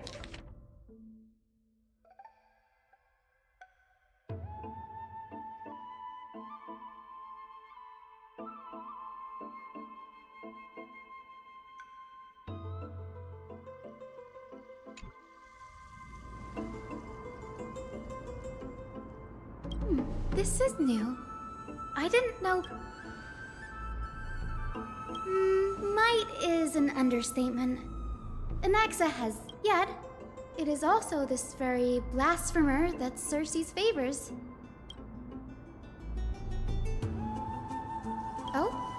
let me have a look.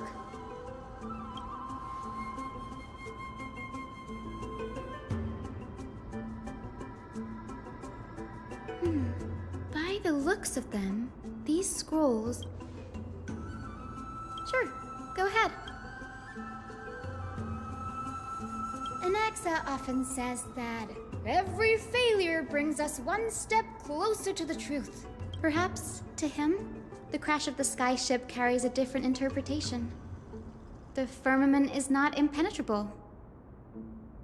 On the contrary, it was precisely because the sky ship represented the first step toward breaking free from the shackles of the earth that it provoked the wrath of the Sky Titan and brought divine punishment upon itself. It's a shame that the majority of the Grove's research on Aquila was headed by the Venerationists.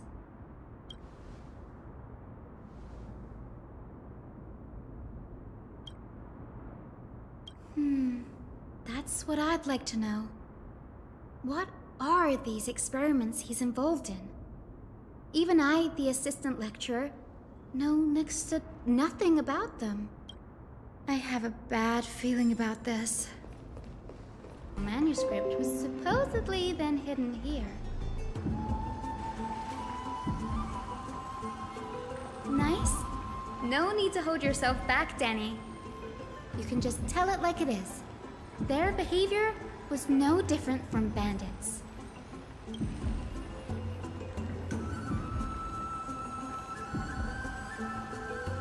Whew. You've got me there. Some said you couldn't even find a dictionary in Castrum Kremnos, so I guess they were spared. There are too many books in the Library of Philia. Flipping through them all will take too long. Why don't we use the Biblioslate to search for the text we need?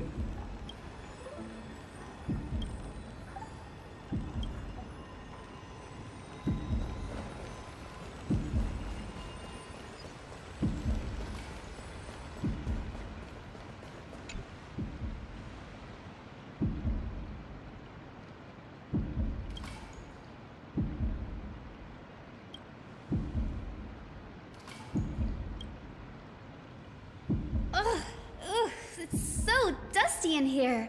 I can already see what they must have written. Why else would they call him the Great Performer? When Anaxer established his school of thought, the first thing he apparently did was read his own work to everyone. Are the Titans truly an accurate reflection of what humans think gods should be? Worlds created by gods are indubitably perfect, but what of Amphorius? Only foolishness and insensitivity everywhere you turn.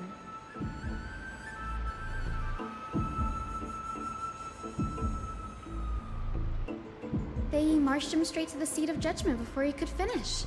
Though what he took on in the end was more of a debate than an actual trial. He had to address every one of the scholar's allegations, or face expulsion. The first allegation was... Do you agree that since the Titans created the heavens and earth, so the mountains, rivers, and seas must likewise be their creations?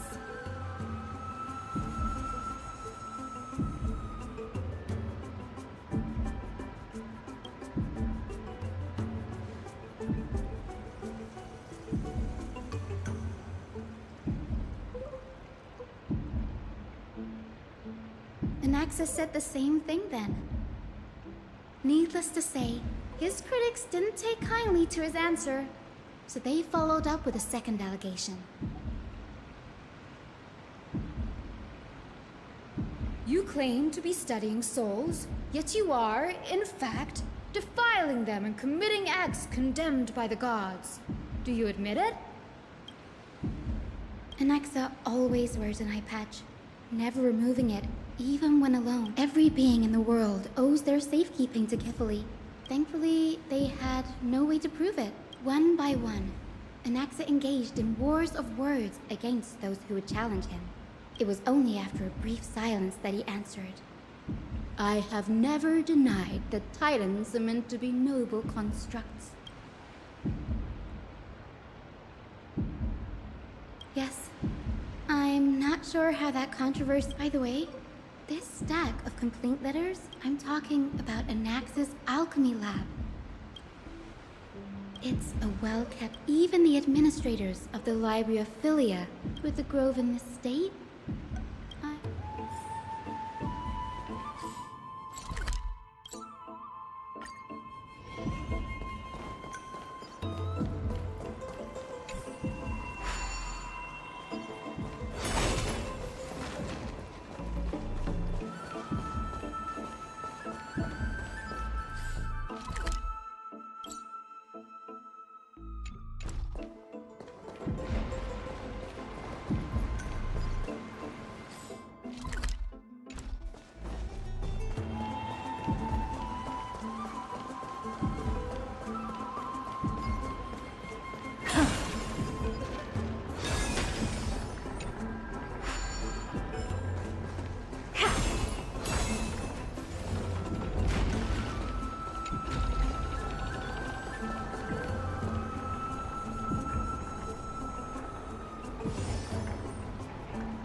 This is the place, but materials for alchemical experiment.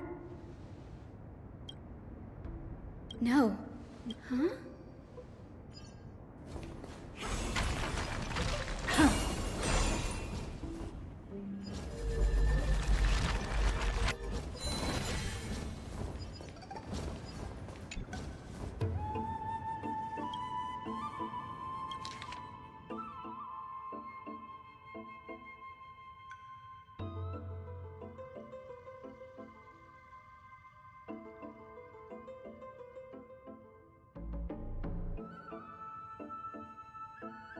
What's going on?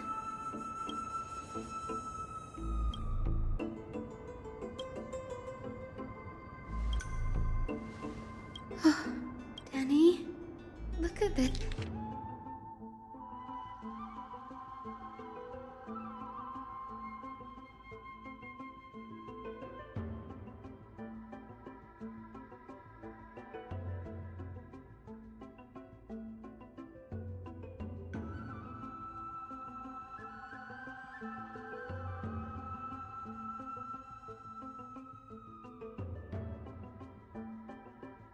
My biggest fear. It's come true. Anaxa was carrying out experiments on soul transmutation. Yes, this is what he was secretly conducting research. Oh. Do you remember when the black tide was approaching? The Grove had planned to send Circe's core flame to a safe place. But an accident happened along the way, and Anaxa lost his life in the process? That's right. But what if Professor Anaxa's fusion with the core flame of reason wasn't an accident? Put yourself in his shoes. Knowing that the black tide was closing in and your time was running out, what would you have done?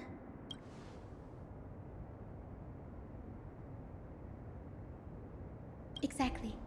When the black tide came, the true reason Anaxa headed to the Luminary Throne was to transmute and fuse himself with the Titan's core flame. No. Judging from how he reacted after the event, the results came as a surprise. Maybe he failed to consider the manuscripts detailing all the alchemical formulae have been taken away. His research is still ongoing. Like, what? No. No way. He's after Kefali. Sir, this sky above us, it's not real, is it? Of course not. This is just an image from a projection device used for educational purposes. A simple trick. The day-night cycle has been lost to this world. So that students like you may still learn about the night sky, astronomers have harnessed the Titan's miraculous power to manipulate the light, projecting the nights of the past here for you. Much like how the sky above the Holy City is also illuminated by Kefali's dawn device. So... You mustn't conclude that, Anaxa. You should know that only a child would expose a trick, and often people know more than they let on. Then they're just deluding themselves. We have already realized. So much time. Why? Because we'll face death by burning if word gets out? As a sage of the Venerationists, my soul has already become inextricably linked to the great tree. Every word I say and every move I make is certain to influence every leaf, every branch, even the tree itself. But above all else, my days are numbered. Instinctively, I have my doubts about the golden blood and the human soul, yet I have no means of verifying them. The golden blood in my veins is woefully thin, and I am loath to waste what little time I have left obsessing over a hypothesis that cannot even be proven in the first place. But I can, sir. I can do it for us. The time is right. Give me all that I need, and I shall accomplish this grand feat on your behalf.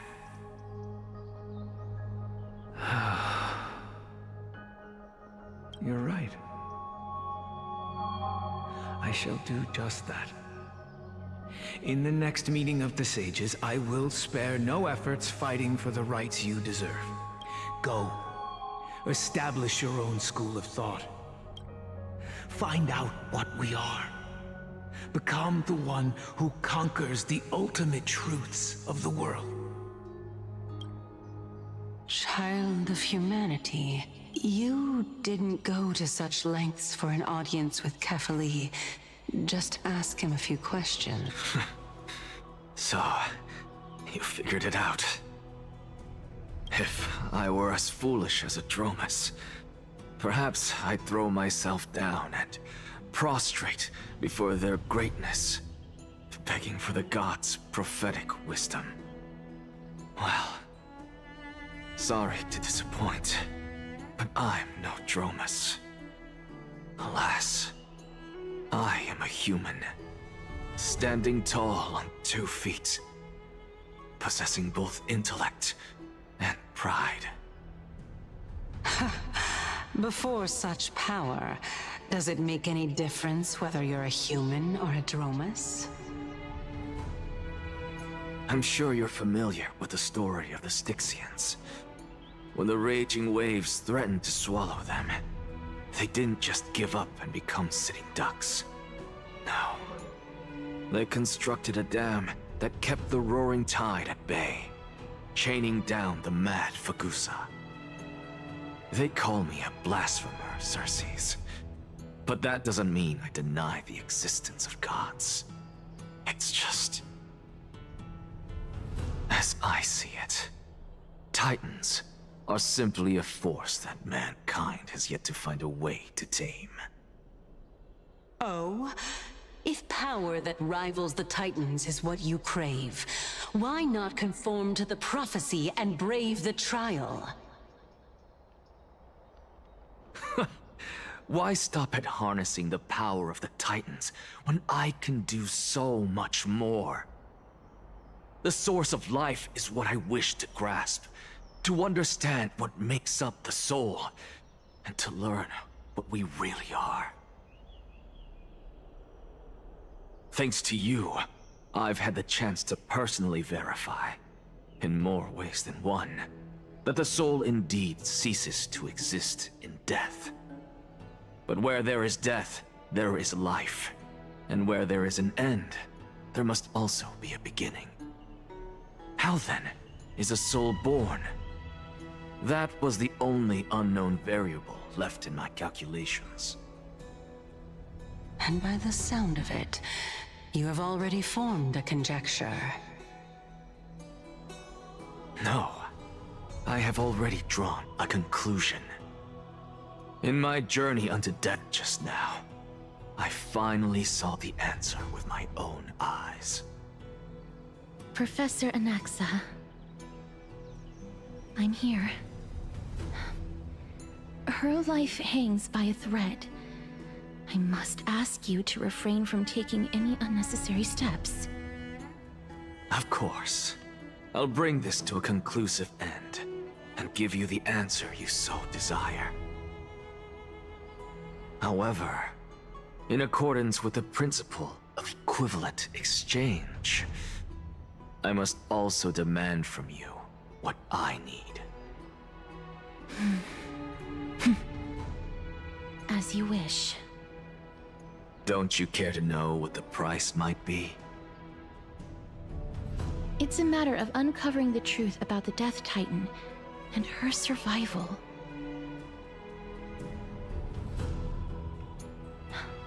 This may be the only time I can ever save someone's life. There is no need for me to think twice. I see. In that case, let the show begin. Indulge me. Am I correct to say that you intend to prove Thanatos' whereabouts and prove the nature of our existence now? Before I begin, I must confess I had been stuck in a cognitive trap all this time. As unrelated as these two propositions may seem at first glance, they are in fact logical equivalents. They are merely two different ways of telling us about what the soul is at its core. The reason I say this is, as I've mentioned earlier, the answer was hidden in my journey unto death. Anaxa, you were in the Netherrealm? Yes, I am but a living dead man now, but that's not important. What truly matters is, I overheard a conversation between heroes. That's not all. Remember how I said you were a part of that conversation too, Circes? And I've told you that I have no recollection of such an event. That was likely just an illusion conjured up by the mind of a dying man.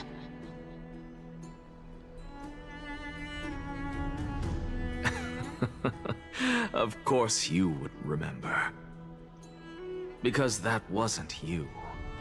That was Calypso, one of the 7 sages of the Grove. Calypso? Huh? Oh, that's the name I made up on a whim when speaking to this girl. How do you know of it? And surely you jest. Don't you think I, of all people, would know if that were the name of one of the 7 sages under the shade of my tree? Don't you claim to know the Grove's past like the back of your hand? It seems you've lost even the memories seared into your soul. Use your head, Circes. Since all of this took place in the realm of the dead, it stands to reason their likenesses are of souls from the past. The living cannot step foot into that world, so who could they be? Think about Calypso. Why does she share your likeness, yet you have no idea who she is? The answer is evident, is it not? Those fallen heroes are the mortal incarnations of the Titans before their ascensions to godhood. The gods aren't master creators born out of thin air, and they are no different from humans, because they all evolved from one.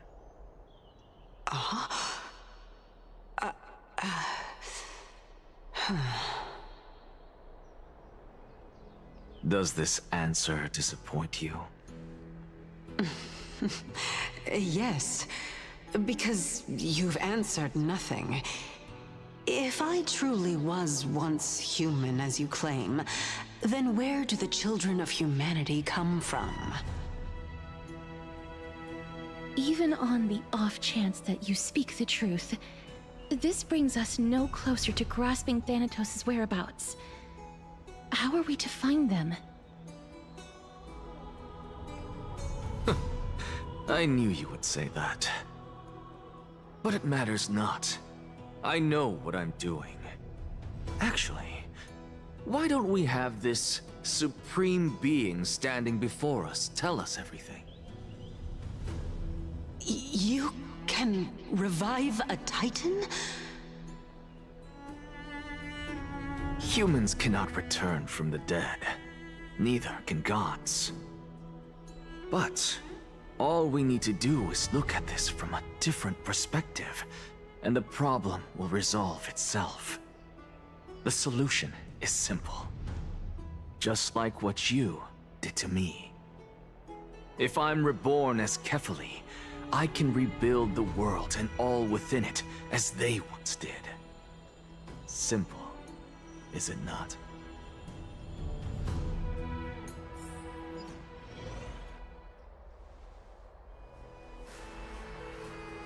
I have news from Hyacinth and Dan Heng.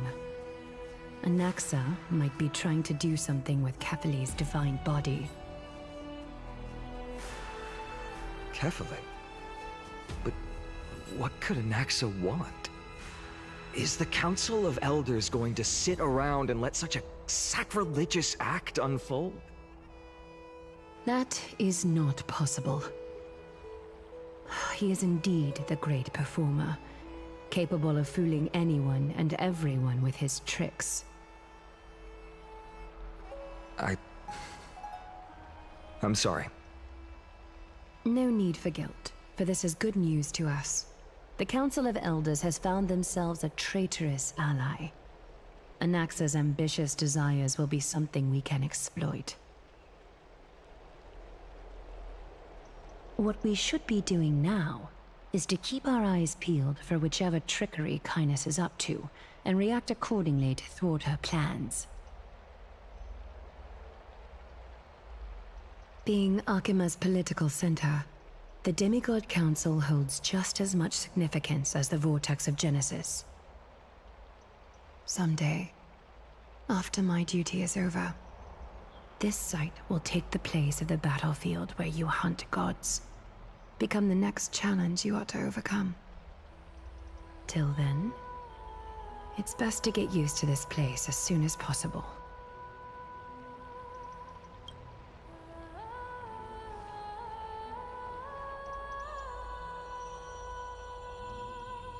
Preposterous! The Christos heirs only have their standing because of the Council of Elders! How dare they trample over it! It's been a while. What is that supposed to mean? Is this really the sort of person that the young lord praised as a ferocious warrior? It has indeed been some time, Lord Krateros. What brings you here in such haste? Shh, keep it down. Be more vigilant. See those duplicitous dogs over there? They do the dirty work for Kynus. I've already ordered my people to hold them back, but we should still lay low. Unless you're itching for a bloody fight to get a workout in. My bad. So, did something happen? Did you hear thunderclaps last night? Hacker, what? She's been through a lot lately. Please pardon her. Can you tell us more about these thunderclaps? Thunderclaps are beacon signals of strife. They are a message from the young lord. He threw a spear bearing several words at Akama. Watch out. The Flame Reaver is back. I guessed as much. We didn't actually kill them back at the Kremnos Arena. I figured this is something you would want to know. We Kremnoans never back down from a fight. So if you plan to take that thing down in a battle, reach out to me anytime. You have my gratitude. I will let Aglaya know about this right away. Remind her to be on her toes while you're at it. That vicious kindness has been unusually active lately. Those lackeys she keeps under cover have been going in and out of the... That's... Look... We should get back.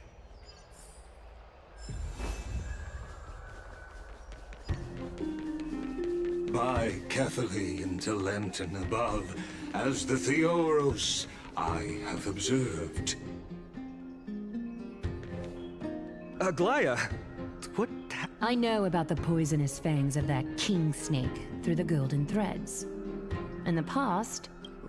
What did... It is no longer about eloquence or arguments.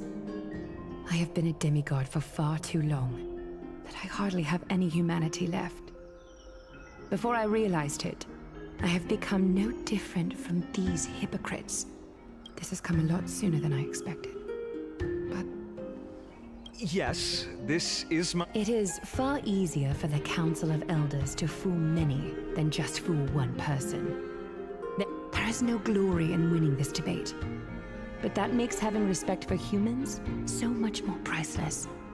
I appreciate what you've taught me, Aglaya. I hope we'll live up to your expectations and win this debate.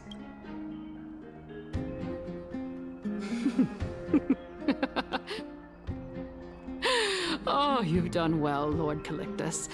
Let me take over and personally close this debate for today. Dearest counselors, let it be known that I sorely miss the blissful times portrayed in lyrical poems.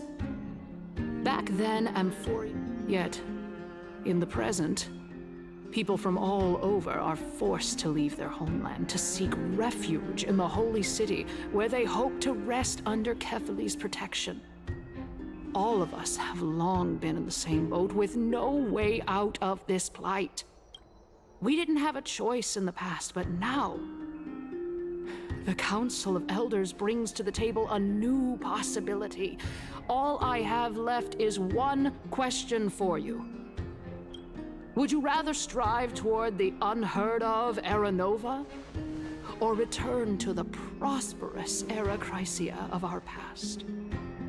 Make your choice.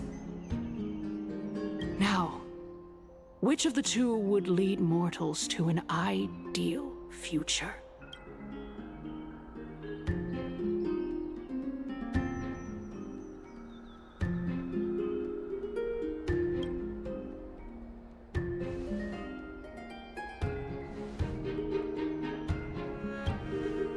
We all know that Era Chrysia is a thing of the past, Lady Kindness. Please, enlighten me. How does the Council of Elders plan to turn back time? Let the three Titans of Calamity be born, and Era Chrysia is nevermore. But bring demise to those Titans, and Era Chrysia will descend upon us again. Know that the Council of Elders is never one to make empty promises. Look at who we have on our side. Anaxagoras, one of the Grove's 7 sages, and Castorus, Idonia's goddess of death. With the help of these two heroes, I can promise all of you that Era Chrysia will exist once more.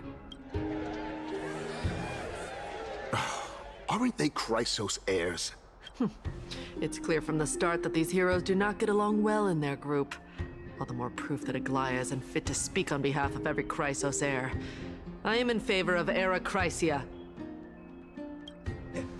Era Chrysia! Era Chrysia!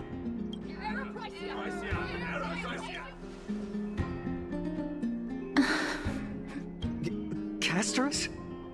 Why are you standing over there? You finally arrived, Naxa. So have you, Cass. Don't worry, Aglaya. Well, I know that you have many queries. Could you continue to converse like how the citizens normally do? Tell me, dear citizens, if we successfully retrieve and return Thanatos' core flame without anyone passing the Death Titan's trial, what would happen next? The answer is simple. We will have a chance to rid the world of death and bring Amphorius back to an era when all beings live forever. We'll usher in a new future that will be entirely different from the flame chase journey. He's one of the 7 sages. Your proposal is much too idealistic. As long as the Black Tide still exists, how can we go back to the old days? Remember what I previously said? Kefali's core flame is guarded by the secret power of the Council of Elders. Plus, Fagusa's water curtain will be able to block out any external perceptions. Tell me, dear citizens, have any of you ever seen even a glimpse of the threat that this person is talking about anywhere within the walls of this majestic holy city? If we eliminate death, then there's no need for us to fear that Flame Reaver, right? Citizens, let's loudly sing the blessed hymn. Oh, beautiful old world, where are you now? Oh, legendary Eracrysia, return to the mortal realm. After the destruction of the 3 Titans of Calamity, the Flame Chase journey will have to end.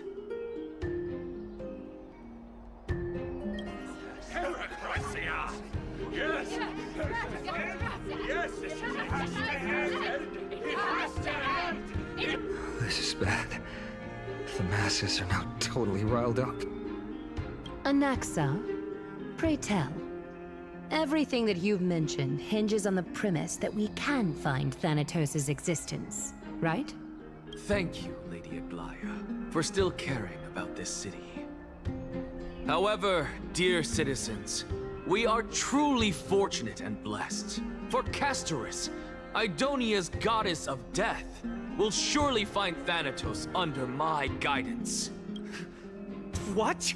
With that, I solemnly promise that the core flame Lady Castorus brings back will be personally managed by the Council of Elders. Thereafter, if we are able to garner the support of all of you at the Citizens' Assembly,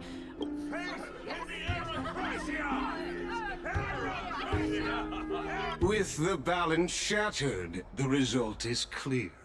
By Kefali and Talentin above, as the Theoros I have observed, Akama has chosen her destiny. The issue up for discussion at this Citizens' Assembly shall be modified. Aglaya, dear Aglaya. What has caused your heart to soften?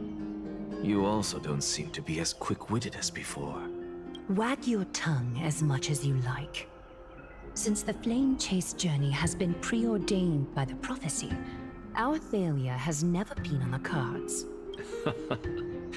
Well then, I guess we'll find out if that's true at the Citizens' Assembly.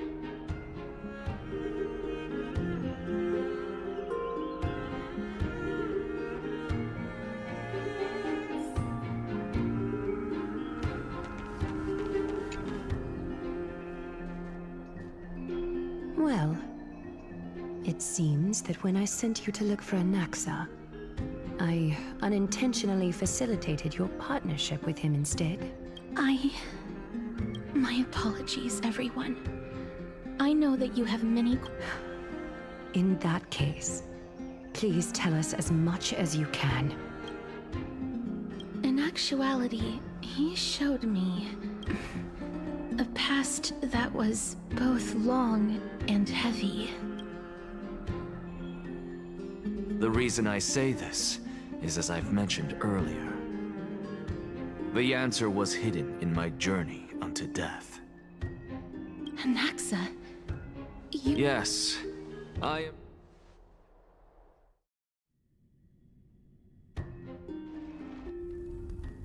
Have you heard of this tale before? A tale about the ocean god's treasured pearl. Our home hometown. It was a seaside town which enjoyed the ocean breeze and glorious, peaceful times, thanks to the wisdom of its ruling queen. Until one day, an evil dragon descended upon the town.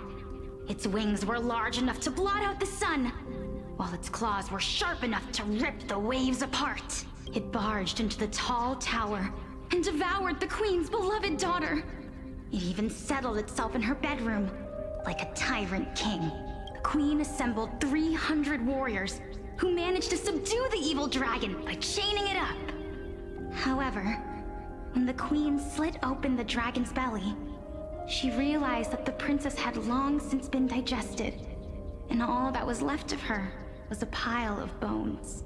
It was then that a devious, smooth-talking scholar arrived at the palace and suggested that the princess could be revived through the use of dragon converged into a river of souls that would not retreat for a long time.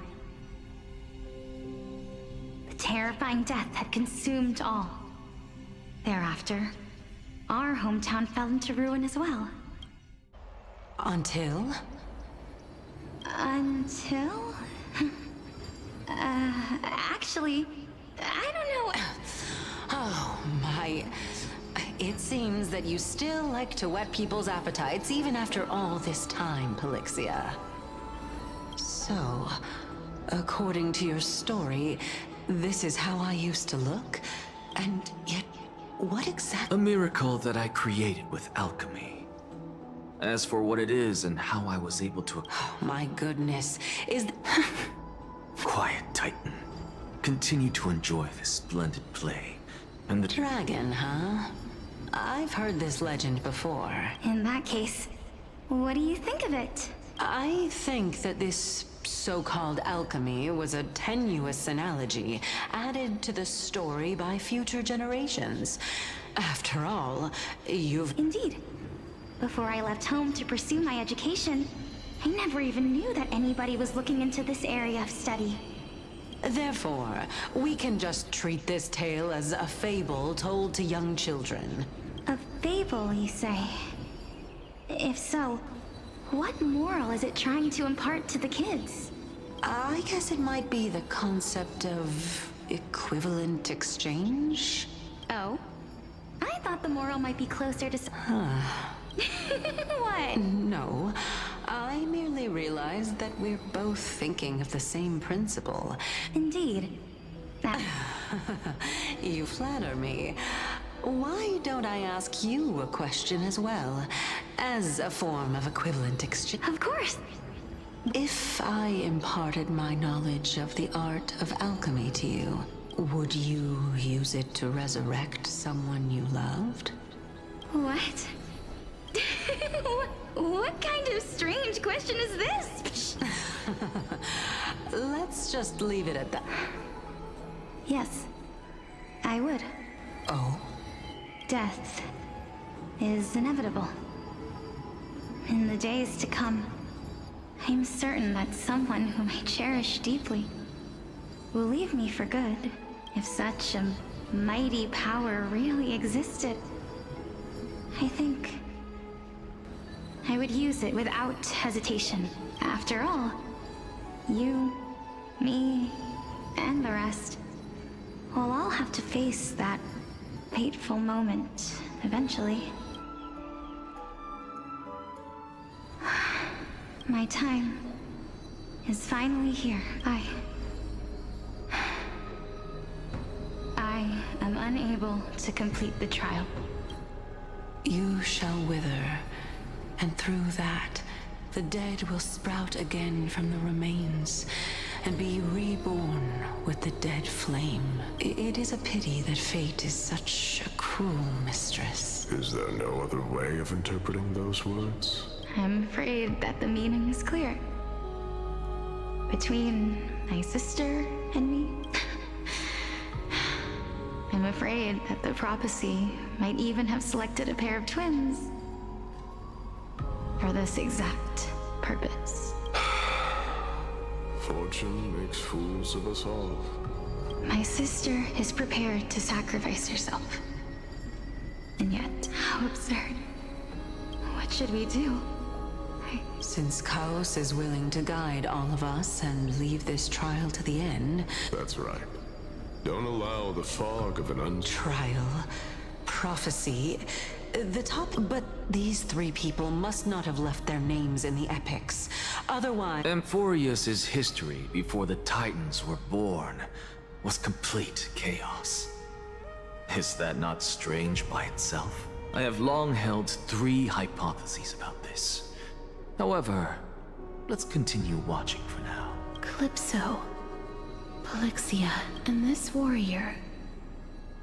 Regarding this matter, Nias, are you confident that you'll... Of course. Though, I am worried.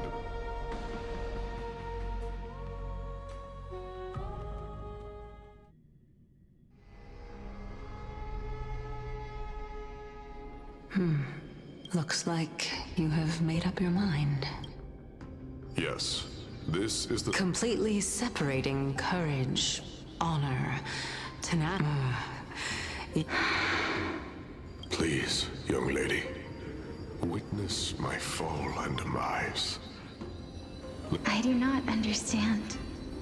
Because this is our destiny.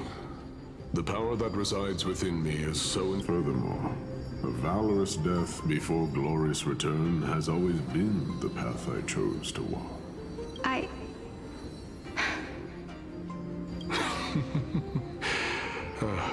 Despite being Death's chosen one, it seems you still don't know how to face it. Let's chat, young lady. Perhaps I shouldn't end my journey so hastily. Since there's still time, I'm not worried about letting fate wait a little longer. Of course. This warrior is Lord Nias. As the embodiment of Nikador's divinity, he entrusted his life to us and allowed humankind to end his madness.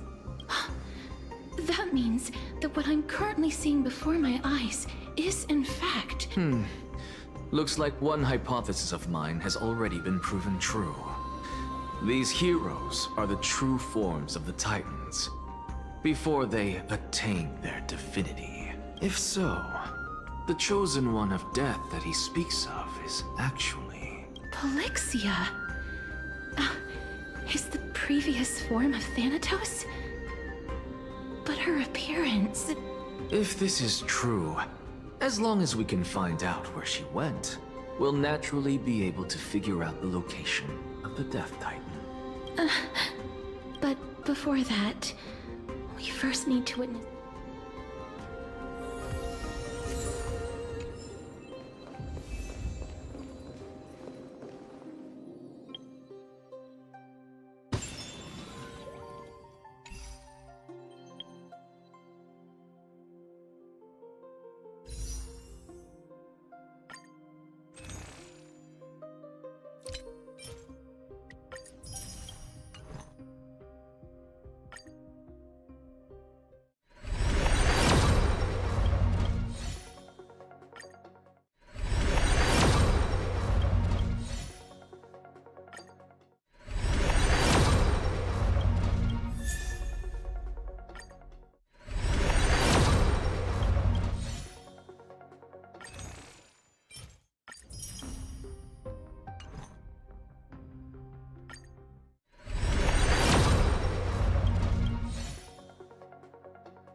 Honor, courage, tenacity, sacrifice. And finally, the only thing that remains is reason. Cheer up, young lady. There is no need to shed tears over a glorious death. All farewells in this world are sorrowful, Lord Nias. No, young lady. As a warrior, I have witnessed too many bitter deaths. Although only a sliver of your soul remains, you remain so optimistic. To be honest, I am just enjoying what remains of my life to the fullest. Enjoying? Indeed. And now I have reached the... But when you depart, separation and death are two... Finally, the first time I returned from the battlefield, the calamity had devoured everybody on the battlefield but me. When I returned to the city alone, the citizens held a banquet for me that was far from pleasant. It was late into the night by the time the banquet ended. My head still reeling, I returned alone to the barracks. On the way back, I encountered someone. It was a crazed scholar looking at the night sky and muttering to himself by the side of the road. Although I tripped over him and fell, I wasn't angry in the slightest. Do you think that it'd be better if we just died on the roadside like a couple of stray... To my surprise, he shrugged his shoulders. To someone who is currently experiencing death, dying and living afford the same amount of bliss. Now please, go away and don't block my starlight. Are you trying to say that there is no difference? That's exactly. Therefore, young lady, don't... The embodiment of strife, telling me... It is time for me to knock on death's door. When that moment finally comes... I knew this day would have ended.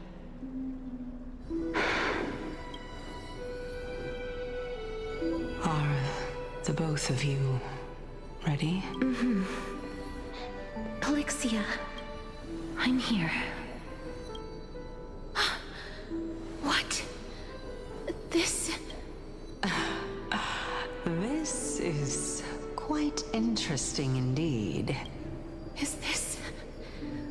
Polixia's sister? Is it... me? Now, it's time for us to fulfill our promises. Are you afraid? What are you afraid of? That I won't be able to do it. You shall wither, and through that, the dead will sprout again from the remains, and be reborn with the dead flame. As foretold in the prophecy, and according to our vows, once it all ends, we... Even if it was prophesized, do we have no say in the matter? Let me do it, sister. Let me be death's sacrifice. I was never long for this world anyway. But you're different.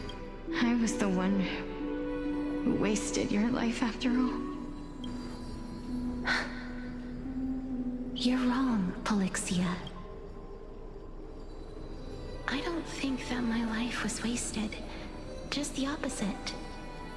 When I finally arrived at this destination and looked back at the journey I took, it was you who sowed the seeds for this sea of flowers. One that is more beautiful than the promised land at the end of the world. Besides, I have lived a fulfilling life. Even though I was fated for sacrifice, none of the things that I've experienced will dissipate.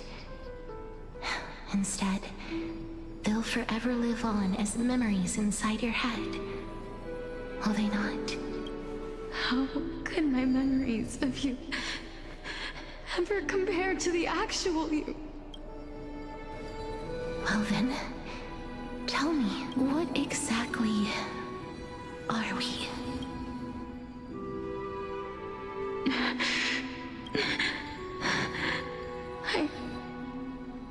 I don't know.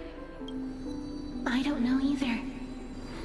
But regardless of what the answer is, regardless of how we're shaped by others, or even by this world, ever since we were born, the fact that we existed was predestined, and nothing could erase it. This is why I will always, always be by your side. We're twins, after all. All right, my dear Polixia. It's time to extract my heart and light the flame of death. After that, use it to plant the first bud in the prophesied new world.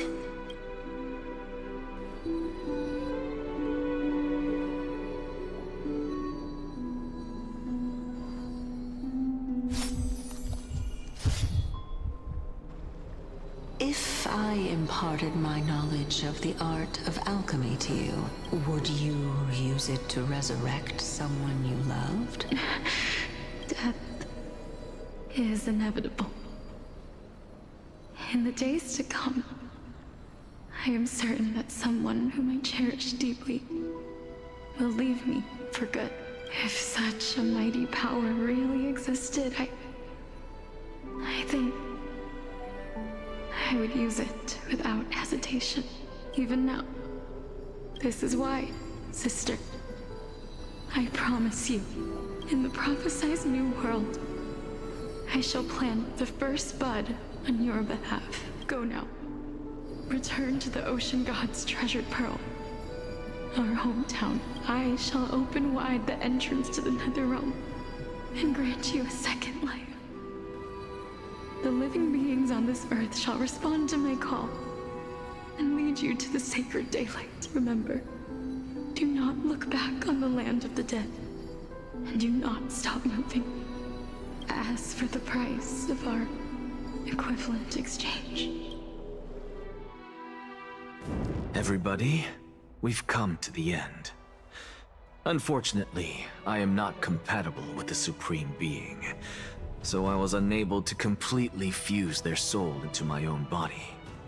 However, being able to glean all this from them is exciting enough. I'm certain of this now. Before the Titans that we are well acquainted with were born, a group of heroes roamed the land. These just like the flame chase journey of today. Amphorius is... What a startling revelation. I believe that... Besides... Are their whereabouts truly unknown? In our world, there exists... But the people there worship Vagusa and bear no relation to Thanatos. Take this. This is... The new Sporist masterpiece. The Philosopher's Stone. Remember? I've mentioned before that the art of... Think about the story of the dragon. This stone will lead you to your You still look... Simple.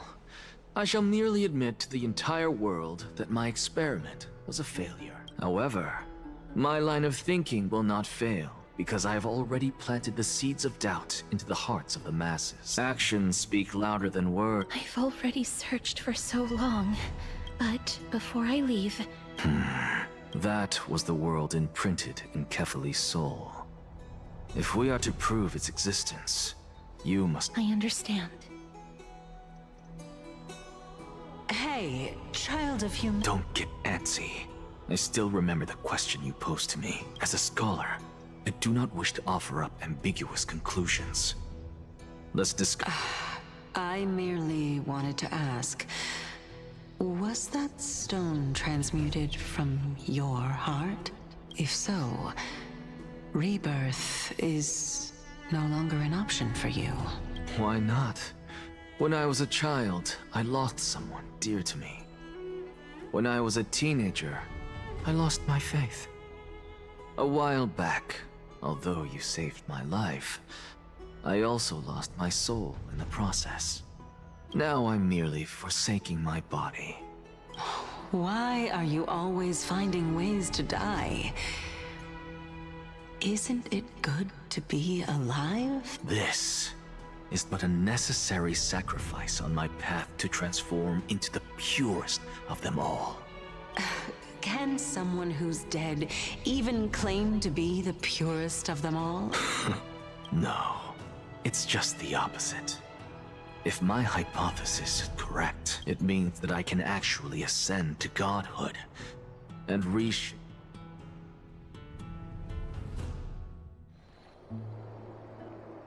That's...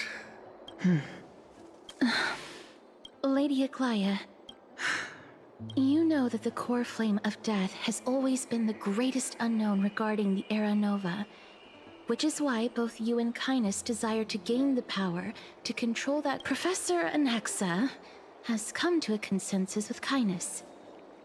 They want to, but I know this honestly. The Titan could be very... Well said. You already had a world without death. If fate dictates that... Lord Mighty showed me that without taking the first...